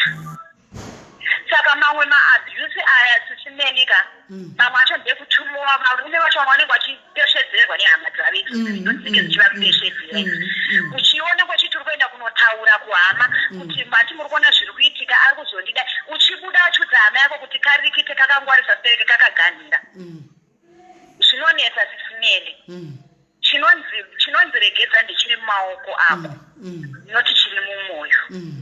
Chiri mumwoyo chinonetsa Sis Melly, chinonetsa because nyango bhutsu kaipfeka iwewe ukaona kuti bhutsu iyi handichakwana yakurwadza chigumo, handichasvika kana kusipa chigumo chinenge chakurwadza ichi. Unokumura wega. Ndakakumura ndega. Asi aihopu kola wakasiya wambowapawo zivanga rekuti nanhasi vakariona vanokufunga. Aiwa, ini ndakasiya ndavagadzirisa, ine ndakavaudza futi mama ndikandiri kudzokera because property yangu yese makatengesa. Ndine vanhu Sis Melly vamwe vacho ndifunga nditoripo ipo pano pashow vakapfeka hembe dzangu, inini ndandidzokera kumba kwenyu nehembe dzawakabva nadzo. Saka ava vari pano pashow ava vakapfeka hembe dzenyu ava vakanga vakadzitengeserwa dzakaiswa pavharanda dzikatengeserwa dzichitengeswa $4 hembe. Dzichinzi enda kumba kwenyu nehembe dzawakabva nadzo kumba kwenyu. Kana pane vamwe varipo pakupashoisa panoziva nyayayo, pamwe vatoziva kuti ndiya because dzakatengeswa Sis Melly kubva kumabhurugwa achipiswa chinzi haana kutengwa, akatengwa nehanzvadzi yangu. Naatete? Kola ya soft as a wool kola. Vatetere? Mamuri soft kola, mamuri soft kola. Aiwa, mwara kuitire zvidhafu. Vatete ndova ndaikiya kudzidzisa chikoro chokuti kana naivo vaiona kuti chokwadi kune shurugura apinda muno mumusha. Anoona vamwe ndivo waiwotla kuisa ruoko kuti ndimai asi vatete ine vakanditorera advantage Sis Melly because ndakanga ndiri mwana mudiki wani papa I was only ndakaenda kumurume ndine 18 years ndikazvara ne19 Sis Melly. Ndine mwana wangu ndine she's now 16 years. Ndozvichengetera mwana wangu ndega, ndakabuda marriage imomo ndogara nemwana wangu. Sis Melly ini ndairohwa. Zvekurohwa ende vairohwa zvekuti vanotoziva kuti hauna kwaunoenda.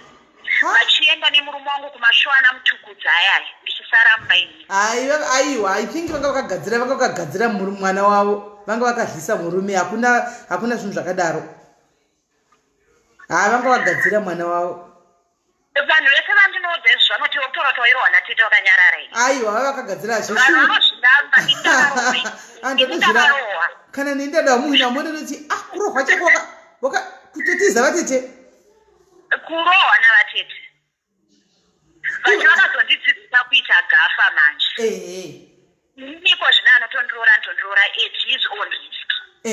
Because paunoisa voice rako kuna 9 rangu rinenge raku11. Handichatomboda kana zvikuda kutombodhererwa, ndichada because ndakatozviudza kuti no, vanhu vakandipinza kuyunivhesiti ndikabva ndanoipasa. Handichada chinonzi adzidzisi pamberi pangu inini Sis Melly handidi. Kana ichigara kunzanzi ngandigare ndisina murume ngandararama wandachengeta mwana wato 16 years one. imwe topic iyo vana vatite nemuroora vamwe nemuroora toda kumboti timbounza pano vana vatite topic yana vatite nevaroora timboona kuti kumafamilies murugara seiko zviri kufamba sei vana baba munini nevaroora hamusi kupindira here kudzimba dzekuda kutonga kudzimba tsiri dzenyu toda kumboiba takata topic iyoyo kana varipo vanototopindira kana varipo vanototi kwedu vari kupindira kauyai mose muri 2 bamunini newe muroora kana vatete newe muroora pano pashow yai mose muri 2 tinyatsokunzwa nyaya yenyu kuti yakamira sei asi vatete mukaita zvimukaita munyamaka munobva paramba muchichema muchibowa bcause tichakurovai mufoni zvakaoma Sis Melly ana tete variko ana tete vanoda kupindura aiwa variko vanatite mamboko akadaro ariko vana mabombo class ana tete ariko zveshu ariko anoda kupindira nemurume Sis Melly zvokuti ndingati murume wangu akambosumudza ruoko rumwe chete akandirova ndinenge ndichinyepa pamberi pamari ndakarohwa natete neamweni saka uyo kona uyo ndachida ngomupo ngekuti iko zvine zvika yangu yekuti achimuvha one life yake ilessenwo yaakalenawo akaita mistake yake akaitawo yekutadza kuona kuti munhu uyu pakutanga nehasha dzaaita tikapinda mumba inozondidai but zvakatoitika ende zvakatoitika she has to move on because akagara akazvivharira paari ipapo achiti ndomwa doro every day doro mangwana unongomuka uri soba unenge uchidzokera panumber 1 papfungwa dzako idzodzo dzaunenge unadzo saka ngaamuvhe on ambozvipo freedom nelife yake variko varume panze apa vanotodawo vamwewo vakadzi zvekuti anotomuwanawo murume anotori right asingarove asina kana chi agotozochata zvinototyisa ngazvipe chance asaramba akazvivharira munezvi kune avo vari kurohwa mudzimba umu tete ndomamisa kukitaurapo tete tete handina kana kurizina kwandoita navo amai ndikatombo zvozvokuti ndimai handinotonda botso handiwaona but tete here ndinospina murodhi chaiko tete wangu wakanyanya kuita soft kola aiwa wakanyanyisa kutikola tete pamwe yaveringe kana ndikazvibvunza izvezvi kuti ndairohwa ndakanyarara sei handitozivi but ndairohwa wanga wakandisiwa kola wanga wakaiswa mubhotoro wanga uri mubhotoro kukyauya wanga wakaiswa mubhotoro kola ndofuka kune vanhu vanoti kana vanhu vokuti kana kune nyaya yandakambopuwa naidi kana muchiri kurangana ndakaposta padiaries apa yekuti akati muroora achisvika mumusha akasvika nekunzi kwai taridzai asvika ari muroora akasvika akanzi ari muroora ari mainini maiguru vakauya vamweni vakati kune mukadzi wemwana wavo mukomana mukuru taridza munin'ina wako abiya yako uyu kuti nyoka dzedu dzakamira sei handiti unoona ukatoramba unoiswa mubhodhoro kiwa wosungirwa zvokuti chero kada kuti utaure kuti kudii hausumudzi musoro vanongoita zvavanoda newe uchingorohwa uchingomanyisiwa waramba kujoina kaprogramu tete yangu inini vaitoti kana vakaenda kuperiod dive vaimbochinja bhuruku vachipotera muwasheni ndaiwacha mabhuruku wangori bhotoro kola waivemo vati vakazondita gasi aiwa zvakazopera zvinoexpire handiti zvinoda kuramba chirinyiwiwa zvakazopera zvakaoma Sis Melly upenyu but let's hope muchaita tinotoida show iyoyo aiwa tinotoida show yana vamwene nanati ndavafira neshungu ndavafira neshungu ti dei vanga vari pano dei vanga vari vangu vari mudhuze naimi zvandavafira neshungu zvakaoma aiwa tinotoita oraiti kola waita hako aiwa tinotoida topikiyo iyi tikutoida guys tikutoida rai munoti zvinoita zvaunochaiwo chirohwa ndechimwana chigrade 7 chivatete chichiti kwai nokuti iwe uri muroora pano otonyarara imi hello kola mushe kanjani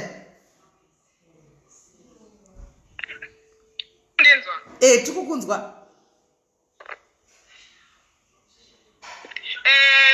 Gloria atiwinza pano muzora nhasi my love 5 years no lambasting 5 good years no lambasting usikaza kuphisa mshini hanzi hazvidiwi iwe hanzi hazvidiwe hanzi hazvitaurwe pane nyaya dzakafanana neidzodzi hanzi hazvitaurwe nyaya dzakafanana naidzodzi dzechii murume has moved on 5 years later akwirana nevanhu vangani iwe wakabata upenyu hwako wakabatirwa nomunhu you're still hurt iye achienda nenyaya yake achifambisa nyaya achienda abatana nevanhu vangani pa5 years he's still in control.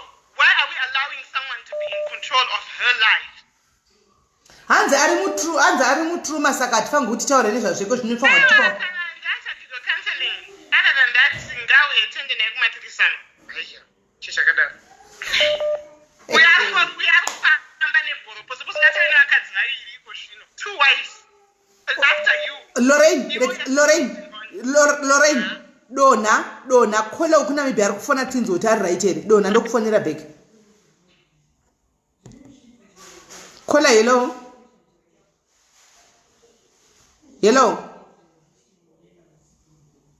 kola hello yes tata kutotika pamwe masvikirwa tata kuti masvikirwa negandanga renyuiri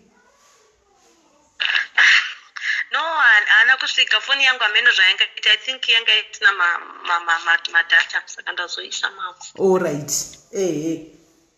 alright saka tawirirana kuti imimi guys zvomoitaka imimi I think ka imboindai kupolisi mangwana chaichai kana zvichiite chaiko asipo panobuda ipo paya musavhunza kuti waindepi imi kupolice station indai mutsanangura situation yenyu indai munowana ngauye atogapiwe question kana kunzi musheya sezvemba yatovepe kudhara mwedzi watopera kawo chibvai matinyatsobuda zvakanaka nekuti muone kunotangira nevana because zvakafanana uyu gafa iri chero kumusiyira ka ndokudzai anongokuvandirai mukoni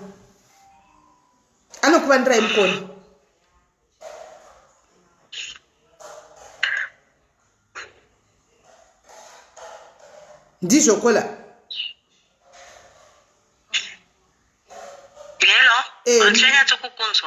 ndati nini indai kupolisi hamene kuti ndizvo here vanhu zvandiri kutaura vaende kupolisi mangwana munotaura nemapurisa mangwana kuitira kuti muapuwe tsamba muite zvinhu zvenyu zvine polisi mukati achipuwa warning kuti if anything happens to mukadzi uyu chero akanzi akubara chigumwe chaiko totanga newe mopuwa zvamoda kupuwa zvacho kuti mushandisewo momusirewo zvimwe motanga life yenyu. Okay, Sis Melly, thank you very much because right now ndanga ndiri kutoshaya kuti ndotangira papi because ndandoda kutofunga kutaimira paanenge asipo ndongouya nevakomana nemarori ndotakura zvinhu ozongoona pamba pari empty paanodzoka but kana muri kuti anogona kuzondivandira hamusi kunogara mudhuze here nepanogara plus kachizwa kubasa kwenyu munovandigwa muchibva kubasa. I think I'm moving about 20 to 30 k's away from paari. Ko kubasa akuzivi here? Kubasa anokuziva. Ndo dambudziko ka? Semunhu wanga ndichigara naye for the past 16 years. He knows everything. He even knows mandinoshanda but pandiri kuenda right now haasi kubazwa because this thing I'm just doing it secret. Pamba he doesn't have to know but kana chiziva kubasa ndozvatinoda kuzama tikuprotecte ipapo kuti kana chiziva kubasa anokukuvandirai muchibva kubasa paya kana kutuma vanhu chaiko chaiko kuti uyo muchibva kubasa mokuwadzwa antimaona. So raga muite zvinhu zvenyu zvine police report mukati zviri pamutemo. Zviri pamutemo kuitira kuti kana akanti mapurisa ntomuudza kuti unoona mukadzi achadi akubuda antika taura naye amicably aniti madam muri kuda kutora chii? Ndoda kutora mubhedha, ndoda kutora TV, ndoda kutora mapoto wangu ekunodikisa nemachira angu, machira toshiya ndomusirawo mamwe ndane mamwe anditika tikakuza kuti akuvara chero vhudzi chairo rake radonha 1 tinouya come after you anenge akutya mapurisa. Saka regai kuita zvokuba muchitiza indai kupolisi itai zvakanaka onekanai zvakanaka takabudai zvakanyatsonaka zvine mapurisa mukati. Purisa renyu rakamira pasaidi apa muchirongedza zvinhu zvenyu muchibuda muchiinda. Ene mapurisa motowadza kuti ndauya pano because ndinotya kuti ndambofunga mweya kuti ndikabuda asipo but ndagaya kuti anogona kundimirira njibva kubasa. Animaona akandikuvadza saka ndati nditaure pana ndida kuti mupindirewo handisi kuda kugwa naye handidi kuita fight naye ende handisi kukonana naye ndoda kungotisiyane zvakanaka ndichitorawo zvandinotora zvokunotangisa kwandiri kuenda iye achisarawo nezvaanosarawo mumba macho imomo period.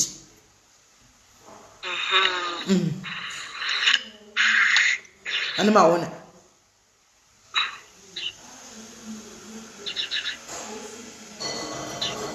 Kola. Yes, ndikukunzwa Melly. Saka itai saizvo zvanditika tozomuruda kumamchida kumuva out zvarini. Musoe pa holiday, musoe Friday. Friday I'll be. Mozondipawo feedback kuti kana maenda kupolice station mafamba sei kuti tidzivisewo vamwe kuti vari panapa vese vangatori concerned kuti munhu aya tizi chichaitika pamwe ari kurohwa ari maona so that is kuti mabuda zvakanaka masova zvinhu zvakanaka mafambawo pakanaka. Alright. Anditika alright, thanks very much Kola. Naita basa mondibata kuso inbox kana mabuda nditi. Alright, thanks too. Alright. Maitako, thanks very much. Sharp. Hello? Yeah, I'm right. Okay, ndichamoti gaga. I know a lot of people are nditi ndinopenga and zvesho ndinopenga zvinobva zvichidambuka dzimwe nguva.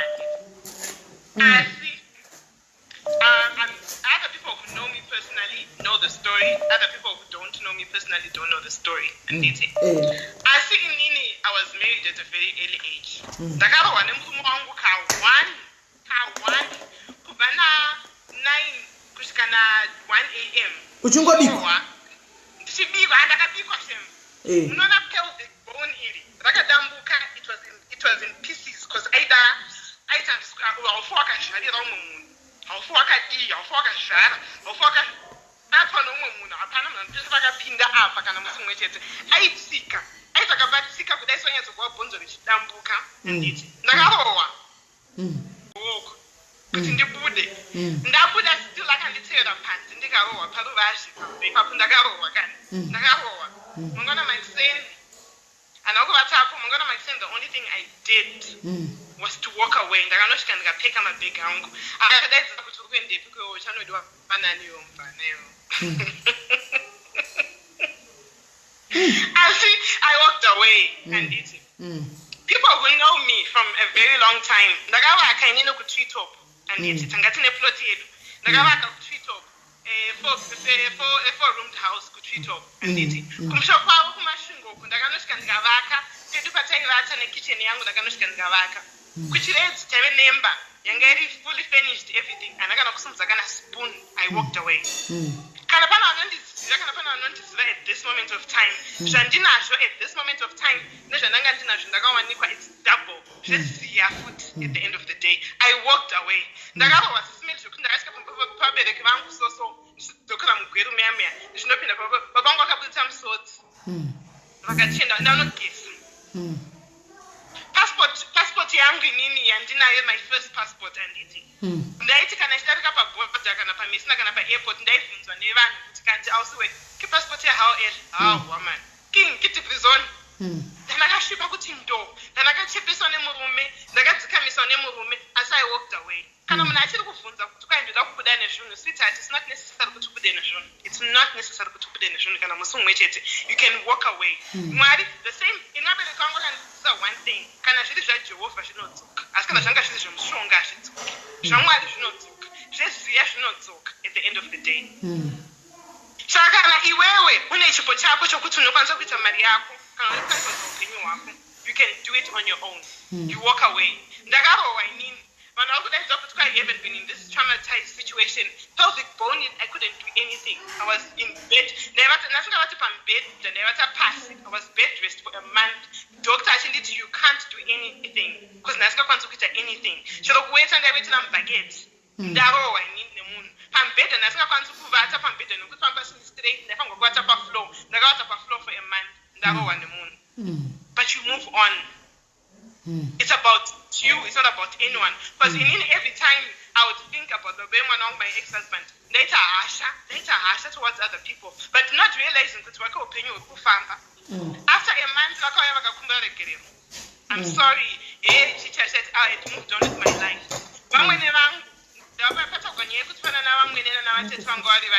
Very abusive or anything.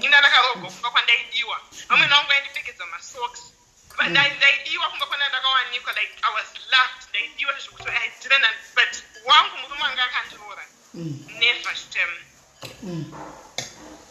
But you move on, no pain. Trauma is there. I understand we all deal with trauma for many different reasons and for so many different years. And as if I face, and I'm not going to glory.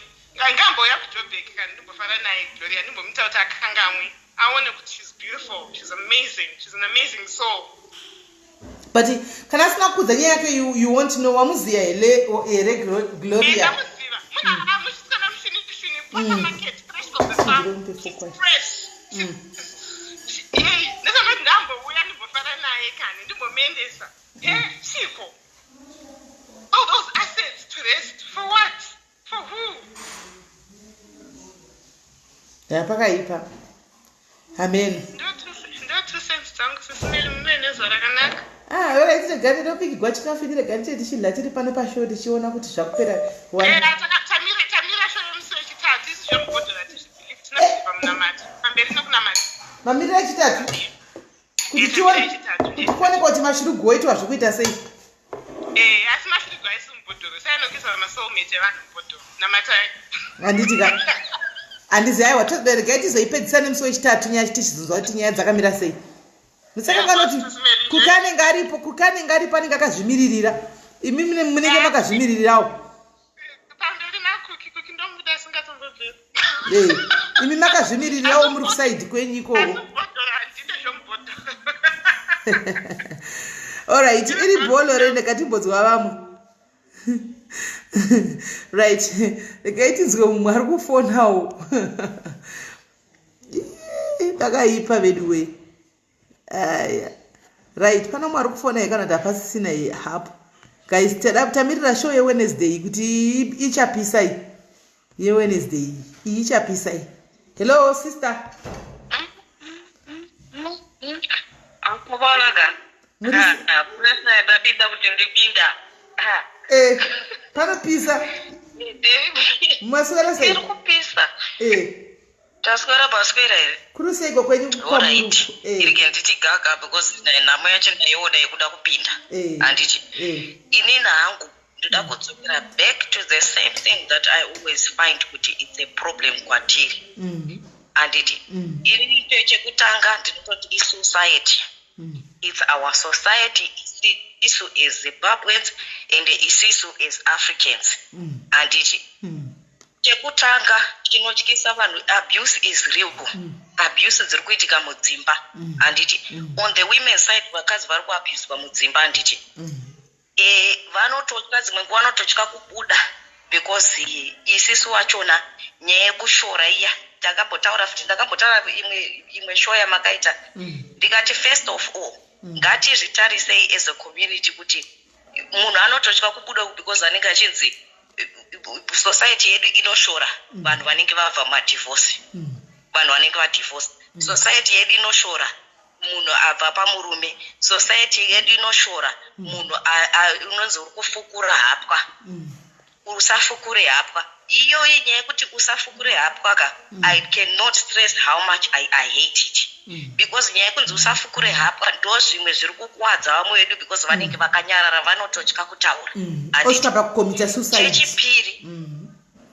Exactly. Chechipiri isisu tiri panapa vedu ega. This is a movement. This is an educational ningi yatiri kutodzidza takatende uwandu hwedu hwatiri panapa. Handiti. Let the change start with us. Handiti. Ngatidzidzei kusapota vana vedu isisu. Mwana akauya achitaura kuti inini mama kwandiri kugara kwakadai. Vedu wenyaya yekutuma vana kubhekika kuti dzimba dzinodaro nekudi especially kana pane physical abuse pane dzimwe abuse Sis Melly dzekuti you don't even have to think twice. Saka isisu vari pano ngativei generation yachona yekutoti isisu chatanga kuteerera vana vedu. Handiti. And then kuvarume vanenge vachiabuswa vachona they are so afraid to speak out because unozonzi iyo ungagoneswa nemukadzi kuti zvaita sei. Senge varume vari pataiti nekuti murume kuti aende kunoripota polisi kuti ndikurohwa nemukadzi pakaipa. Hazvitoiti asi vamwewo varume vanenge vachibvawo kudzimba kwavakarayirwa zvakanaka kuti haurove mukadzi. Muri kuona. Saka those kind of men they will suffer. Handiti. Ende chimwe chinhu wedweka I just don't know. Ini nangu zvipamwoyo pangu ka I love andipepe tataura kuti hanzi toita sei vakadzi todiiko mudzimba umu. First of all inini nangu inini my opinion kuti chekutoita chachoka we have to empower ourselves. We have to empower ourselves that way because munhu ngaadzidze kushandisa maoko ake. Because ndambonyora zvangu kuti munhu unoziva kuti murume Sis Melly, murume chaiye akaziva kuti number 1 hauna income and hauna family support and unodependa on everything pamurume ane kakujairira kaanokuita so munoziva kuti especially pafamily support apo vedweka geti pabatisisei because munhu akangoziva kuti munhu uyu haana family support sange kola vabva kuti vairohwa naamwene natete handiti the reason why they did that is because they knew kuti haana family support murikondo they knew kuti haana family support saka chekutanga ngatiitei family support vedwe tisapote vana vedu vari mumanhingi vanoenda mumarelationship ende futi kutochinja unhu hwedu. It's okay. Hakuna munhu akambonyorwa padeath certificate rake kunzi uyu afa nechirwere chekuti haana murume kana kuti haana mukadzi. Asandambozona. But isitsu maAfrican ndisu tinoita kuzvisungirira kudai. Ndinofarira ameno vamwe kana makaona ameno kuti makambosangana nacho here. Pane mumwe mwana akanyora handizive kuti ndewekupi asi akanyora paTwitter and it was the most confronting statement so vakatanga kupindura akanyora kuti iye she will never seek marital advice from African women because she knows already kuti it involves more suffering andi mukona ene ndakaverenga ndikanyasona kuti uyu mwana ari kutaura chokwadi ari kutaura chokwadi because at the end of the day even kana panyaya yekunamata panonzi namata ko kana mhinduro yaMwari yachona iriyo yekukuratidza kuti wona zvazvakaita buda. Maybe that's where the answer is. Muda kuti munhu arambe achinamata kusvika kupi? Kusvika kupi because ukatoona watomubereki kuti hausi. Ndokataura papa Sisi kuti ikai Wednesday cookies mamwe machembera angachikomenda umwe achiti ngavauye vanoda kubatsirwa kuti varume vavo vanga vari muvaya handichava mensheni nemastangu ane mazita avo vanga varimo handitika then vana maibhanda nevamwe vechechi show yavo neWednesday apadze handika right imimi vechechi munoti nambai muchitsanya muchinamata handitika pandinenge nditsanya nchinamata ndiri kubikwa daily ndiri kurohwa daily ndiri kutsondokotwa daily muchingoti aiwa mhinduro yaMwari chauya handika saka ndoramba ndichingorohwa here kana ndikafa isati ndaiona mhinduro yacho handiziviwo handika votisanangurira kuti zvinofamba sei handiti ava vechivanhu vachitsanangurira kuti aiwaka isi takatoona kuti munhu ungatofa maybe uchingonzi namatatsanya handika saka takanona kuti the best way kungotora iri handika kwakukanda mukati imomu kwakuvharira imomu toisapo hameno tine tichingonzwawo mapoints avo kuti zviri kufamba sei todzidza ipapo tora kuti ndezvipi unozongosadza zvaanoda mukada kuzvitarisa ka umwe musi kumberuku Sis Melly umwe musi kumberuku ndoda kuti mumbodaidza vechidiki mukadaidza vechidiki kuti veduve vane vana vavo mateenagers kungodaidza vechidiki chete 18 to 25 mumbovabvunza kuti nyaya yekuroorwa munoiona sei. You'll be very shocked. Avadi? You'll be very shocked. Vanga vari mumacomments muwani vanga vari mumacomments ndichiona mumacomments havadi zvachose because examples dzacho navari kudziona vanhu vari kuchema mumwe ari kuyachichema mumwe ari kuita sei mumwe ari kudii saka inini mwana wangu azokura akanditi mama ine handiti kuroorwa ende futi kuti kusato munhu agara nechoice yake unotoda mwana vamwana vakuda kutokutongera life kuti munhu ati iye haadi kuroorwa kana asingadi haadizvi muri kumanikidzirei ameno Sis Melly tichaona but thank you very much regai vamawapindewo regai tione necho yacho nechitatu kuti zvinenge zvakamira sei but wedu weka I think nyaya this is a very sensitive issue vanhu vakafa vakawanda vedu nenyaya dzekurohwa idzi kufa nenyaya dzemaabuse mudzimba kuurawa chaiko but regai tizongoona kuti zvinofamba sei nechitatu chacho. Thank you sister. All right. Thank you. Bye.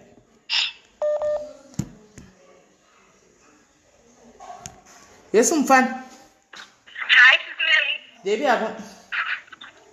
Abana ndapha chongwe. Okay. Ini nangu contribute Firstly, we have to learn to be independent. That's number one. Seems like in most cases, everyone wants to watch abuse. Back abuse because they have nowhere to go, they have no income.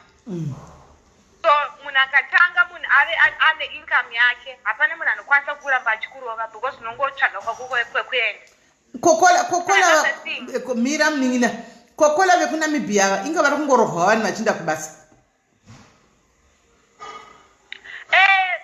Kola vekunamibhia vasirohwa because inini I also think kuti ivo vanhu vanenge vachirohwa vanhu vari ma-abusive situation unogona yes une income helps. I'm not saying kuti vanhu vasina income havasi kuabuswa Mudzimba Sis Melly. They are. But self-worth again iri very important. But kuna umwe munhu Sis Melly anenge asina kana basa but because anenge achirealize worth yake agarire kurohwa. Anochuta agoenda asina kana anything. Asingatozive kana kuti mangwana vana vasumudzana navo kubva pamurume achavapei. And another thing is ndoshayira kuzi explanation because ndikazotaura chirungu ndinganzwi nemakazisi makomenti. Saka udaunzata uchagoni chishona here wetibvire taura neshona. Aiwa ndinogona akabva ndoda kuexplaina like ndingaexplaina nechirungu but anyway. And another thing chimwe chinonetsa isociety yedu. Because the society even mukaona kana mamwe mapost kana anopost kana kugroup ndekunyomba masingle mothers. Even to that even single mother who's doing well for themselves. You expect a good label a single mother will be used as an insult against that person. But it's single mother and I'm rumor.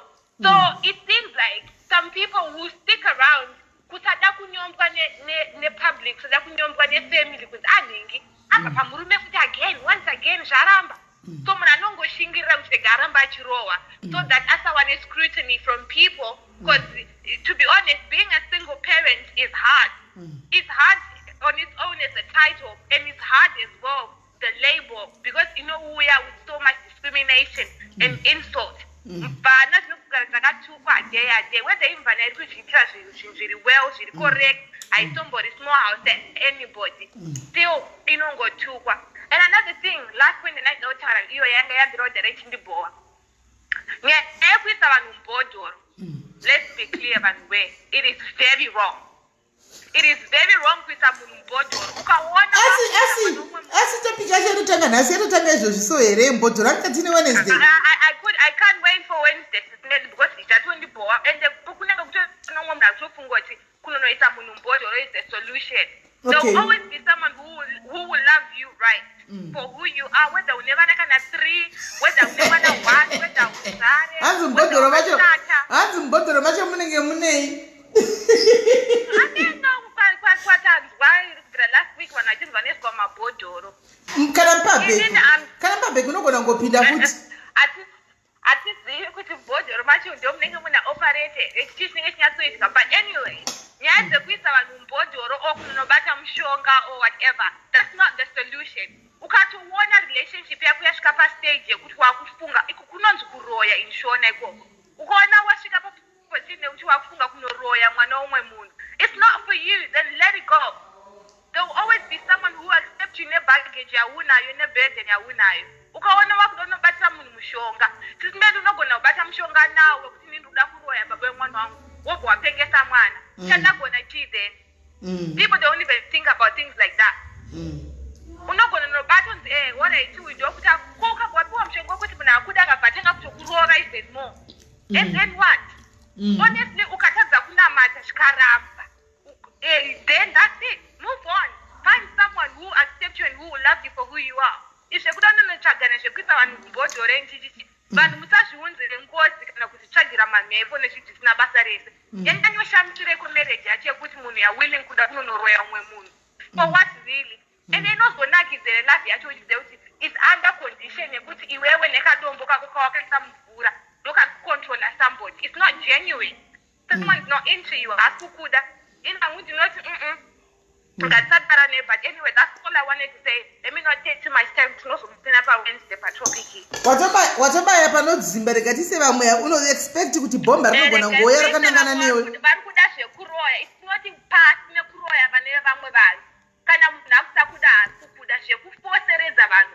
It's not the way. Ukatoona relationship yako yasvika pakuda kuisa munhu mumabhodhoro. It's not the right relationship. Move on. Anyway, ndio tunaenda ngotara meka bye. All right. Thank you very much, Nina. Bye. Thank you. Right, number hiyo ndapinayo. Kwai bhotoro bodo kuroya. Kwanzi bhotoro nikisi. Isakati show yedu yotanga neWednesday zvakanaka nakaona nyatso kubvarirana pano mwachiti bhodhoro ndizvo mwachiti bhodhoro bodo zvino uyu mfana wangu uyu oda kuti show itange nhasi ikatanga nhasi show iyi that means that tinovata pano kai because inyaya inonetsa nyaya iyi saka tikatanga tamuti nhasi ngaitopinda mudariro izvozvi tinogona kuvata pano nenyaya dzebhodhoro idzi animaona nenyaya dzechechi idzi inotongoda nguva yayo zuva rayo kutongoti munhu achingofona chinotati aiwa indinoti munhu mbhodhoro handika tichibvunza kuti anokwana sei handimaona anokwana sei kumbhodhoro munhu tichinzwawo zvinofamba sei handiti zvino uyoyawo uninginovhurira panapa hameno kola hello I call Sis Melly motivated. mushe kanjani Tiri right. I think makatomboona ma-messages angu andakakutextira but zvakaoma. To be honest, nyaya dzedomestic violence ini handiti ndinenge ndichiona mameseji munenge muchitaura tiri tu asi vamwe vanenge vasingazivi what you are going through handika umozoita ake magatsi ekuti ndinoda kutaura nyaya yangu makuzobuda nechikudza kuti yekutaura nyaya dzenyu mubatsirikani munenge musingadi. I know. Ini nangu yangu handisi kuda kunyanya going into details but ndakazviexperience pandakasangana nemurume wangu. I was very young and I was in love and sometimes one show true colors out when you're dating them before maroran or they don't show and then in a relationship because they say we are young, we are in love, you tolerate your other half uchingoti zvichapera but ndakazoona kuti aiwaka if I don't make a change myself inini hazvimbofe zvakapera. One, nyaya yekuti we're in a relationship you're comfortable, you support murume wako, then you forget yourself. Ndo yekuti varume they start taking advantage of you. We're dependent on them, on their salary. Uchingogara kumba iye achienda kubasa akati ari kuenda kuchikoro mune uchingoti tiri kubatsira tiri kusapota otozoona munhu abudirira iwe chawaita chihapana unonzi wakarohwa. Ndo pandakazvivhura maziso ndikati I need to do something for myself. I need to go to school as well. I need to find a job. Kuti ndisangomire ndokumbirawo mari yechikafu ndokumbirawo mari yechichichi. So ladies, when you get an opportunity, equip yourself. Kana uchitenga zvinhu mumbatenga, kana ukaona kuti marriage hazvichashande siya. Unonotsvaga udzokera kuvabereki, wotanga from sketch uchivaka going up. You can hold on the property, but unenge uchirohwa kumba, what are you going to gain? Vabereki vako they will lose you. So kana zvisingaite relationship, sometimes material things, let's just leave behind. We can always start from scratch, build ourselves up. That's all I can say.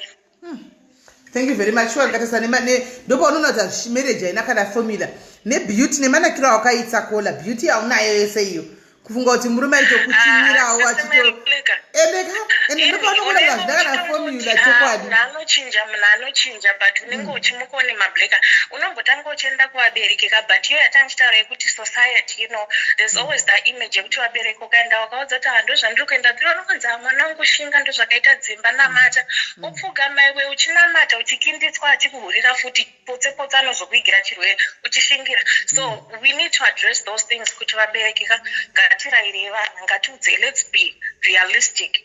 Let's tell our children what to expect, especially panoitwa mabridal shower. Vanhu vanenge vachingosweet kuota zvinhu. We never attend my bridal showers. I make sure that I those things. Yes, it will be rosy, it will be lovey-dovey, but there are ABCD things going on in a relationship. So you need to know what to expect. Kwete kungoti aiwa murume anofanira kutreatwa so, murume anofanira kupiwa sex, murume anofanira kunzwa. it's not about sex all the time. Unorora umunhu ane mhepo dzake and always have that thing yekunzi varume vanohura chitori inonzi chikwe, how can I describe it? Inenge itoriwo mweya wakatogara munhu wekungoti anongonzwa kungoda dhirezi rese rapfuura achiteedzana navo. Kune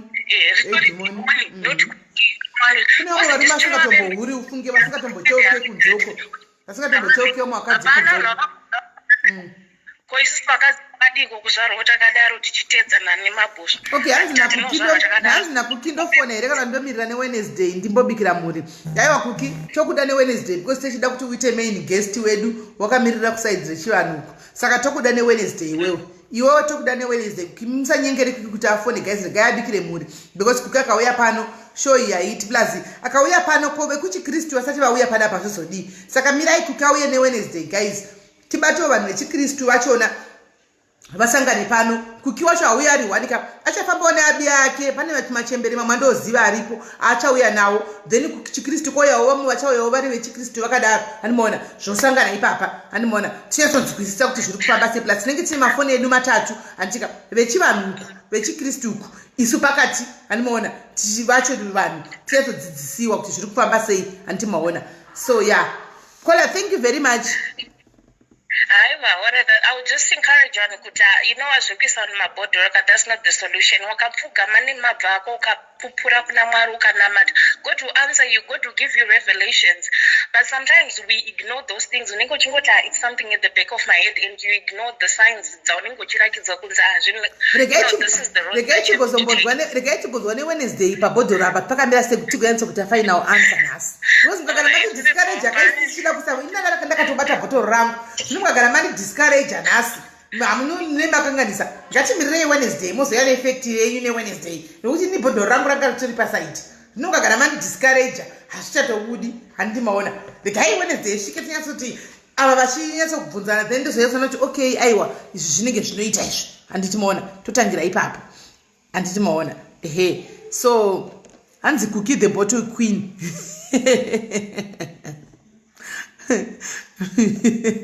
Vanhu Kola, hello. Hello Kola. Hello Sis Melly. Hello Kola. Hello. Yes, tikukunzwa. Ndikukunzwa, muri kundinzwa here? Tikukunzwa. Yes. Ndanetsekana kupinda paline. Pana vapindu zvokumhanya vanhu vacho vanenge vachingofona papindu panonetsa kupinda. I know.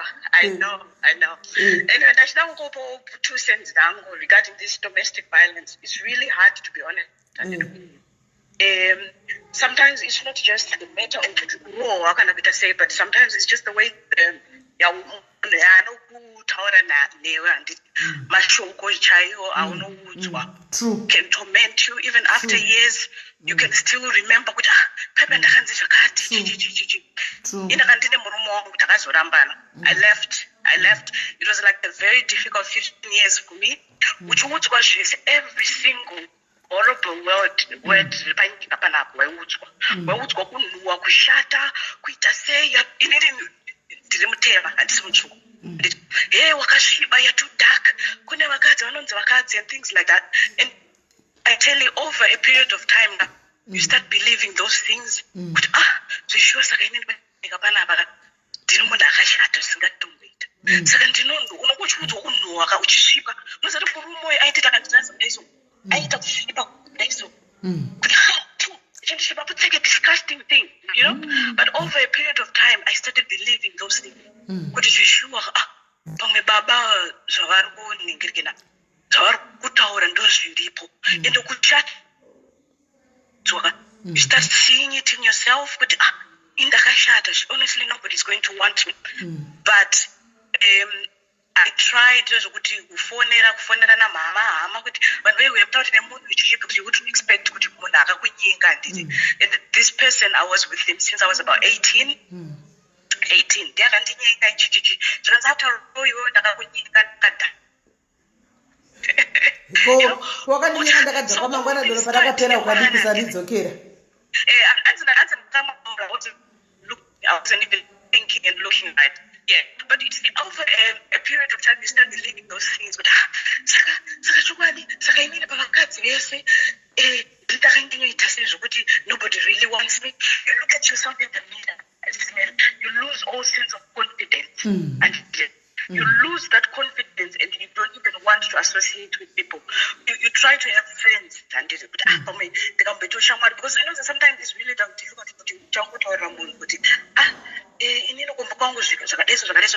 And all these things, and you can't. So you go and you try to make friends, right? Because we don't want it to diaspora and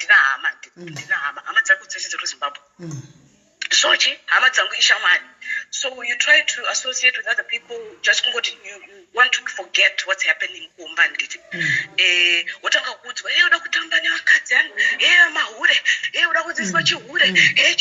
All these things that you kukontroliwa wangotaura nemunhu asina murume anzo uri kudzidziswa chihure muri kuita chihure ndomuziva ihure makazivanirana nakupi ende chero iye wacho ane murume unokuchinzi uri kuita chihure naye but hapana paunopa akambonzwanzi kukadza kuti munhu akati kwakati kwati, but it's just like a mind control thing. But over a period of time, Sis Melly, like I know pana kola ati ada kuyenda pana ona media, I think what's the best advice that I can say, because in indakazvita I left, I ended up leaving, but munhu haangwadzwe, munhu haaudzwe kuti ini ndiri chabva muself-bride. You don't do that.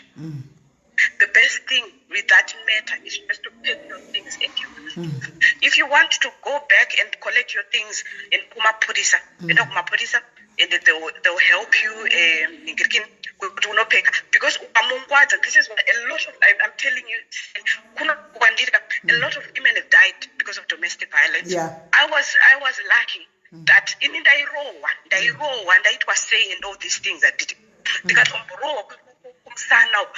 think akandikwadza kidney, but I couldn't even go to hospital. Asi ndakambokudza inogara chikuzeva vakadzi, asi ndogara chikuzeva kana muchida varume vasingarovi gwaina nadhuve imoti ndoreva nhema munoziva kuti nasanamborowa munozvisarika kuzeva mukazvibhilivha tasanamborowa ndokuziva kuti rogwaina nadhuve handisanamborowa ini kana kumboiswa ruoko handisati handina.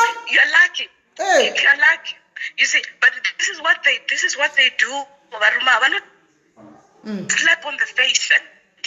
In the Sis Melly, the dentist, Zino front up, the Karaku Chibakera, and did Chibakera, Zino Ramparaku water in the winter manch. The pain was getting more and more. The person ended up with dentist. Dentist Vunza. What happened to your tooth? I had to lie. I had to come up with the lie. But no, the Kadona, no, this is not from Yukudona. Okay, it looks like somebody. No, don't worry about it. But we have to make a police case against whoever it was. Then I said to them, you know what, don't worry about it. But and especially like the diaspora, I don't know what goes, or what, because sometimes it's what I never really understood. Even from the word go. Why could he not give me that opportunity? But they'll torment you. But what I can just to the caller, because in Nyaya, what I just say to the caller, kana afunga kuenda muswe Friday, ngaregeze kungwadza munhu, ngangopeka zvinhu zvake, kana anotora zvinhu ngangopeka zvanokwanisa kuti oenda. Zvokuzoti mubhedha chichi, all that stuff she can collect another day. Anoenda mapurisa, but ngariende ega, ngaregeze kuenda ega kunotora zvinhu, because it, or even kumutaurira munhu, because it will cause a lot of problems, and she might not even be lucky to escape that alive, to be honest with you, because these men, they're like this. That's all I can say. Thank you for your time. Thank you very much. Phone yangu yakupera ubattery futi. Ini guys kanchiti ansanamborowa, ansanda kurowa fight kunzi. Handina, but there can be many things like kunyengawo kuhura ruziso guripo anadhuva asi kurohwa handina, kurohwa hangu handina, asi ziso iri ziso rokuda kungonyenga chinyenga ichi vanonyinga vanomaona munongozivawo asi kurohwa zvibhakera chekwaiwa havana ndangoti tionesana ndi kunonzi ganda revasikana manjenjenje yacho saka pavanongofamba vanonge vachingoonekwa asi kurohwa chekwa handina kurohwa asi kuda vakadzi unduta kudorova kumeso kuti nhai kutarisei handimaona ehe ndo zvavanoita asi kurova havavadi havarovi vedu bhatiri rangu rakupera asikana. As much as I would have loved to continue neshoka, but bhatiri rangu rakupera yakutondipa warning kuti bhatiri rakupera.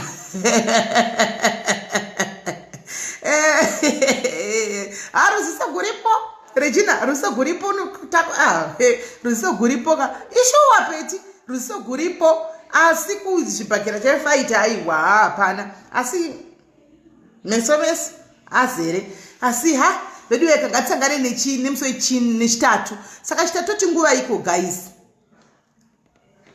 toti nguva iyi toti na 4-5 kuitira kuti tipe vana vaibhadhara kuamerica time difference yedu ikwanise kubatana ndichavakumbira ngatiti na 4-5 samwe ndichaisaposti ndavanzwa kuti nguva iyi handitika tosangana ipapo hanzi that emotional abuse naiwe dzachishonga handimbozvitsvaki emotional abuse inoenda zvionepi ina handizvitsvaki handimbozvioni ndinongozviziva asi handimbozvioni handimbozvitsvakini handiona unongozoti wapapo wongoti dhuma wosangana nekameseji kana nechi but handimbozvitsvaki kondotsvakire makudo mugomo kuti ndimawane handimbozvitsvakini handitimaona saka ndatichi tingotaura ipapo saka guys ngatisangane nemusi Wednesday guys na 4 thank you very much for the beautiful show that we had taseka tafara tanakirwa bhatiri rangu ndo rakurikanganisa guys rakuti rakupera saka ngatisangane nemusi chingani nemusi wechitatu tichikondinya mberi neshow yedu iyi yanditika yekuti bhodhoro kana bhaibheri saka ndinenge ndakaisa topic bhodhoro kana bhaibheri vakatoisa mubhotoro tokumbirawo kuti muuye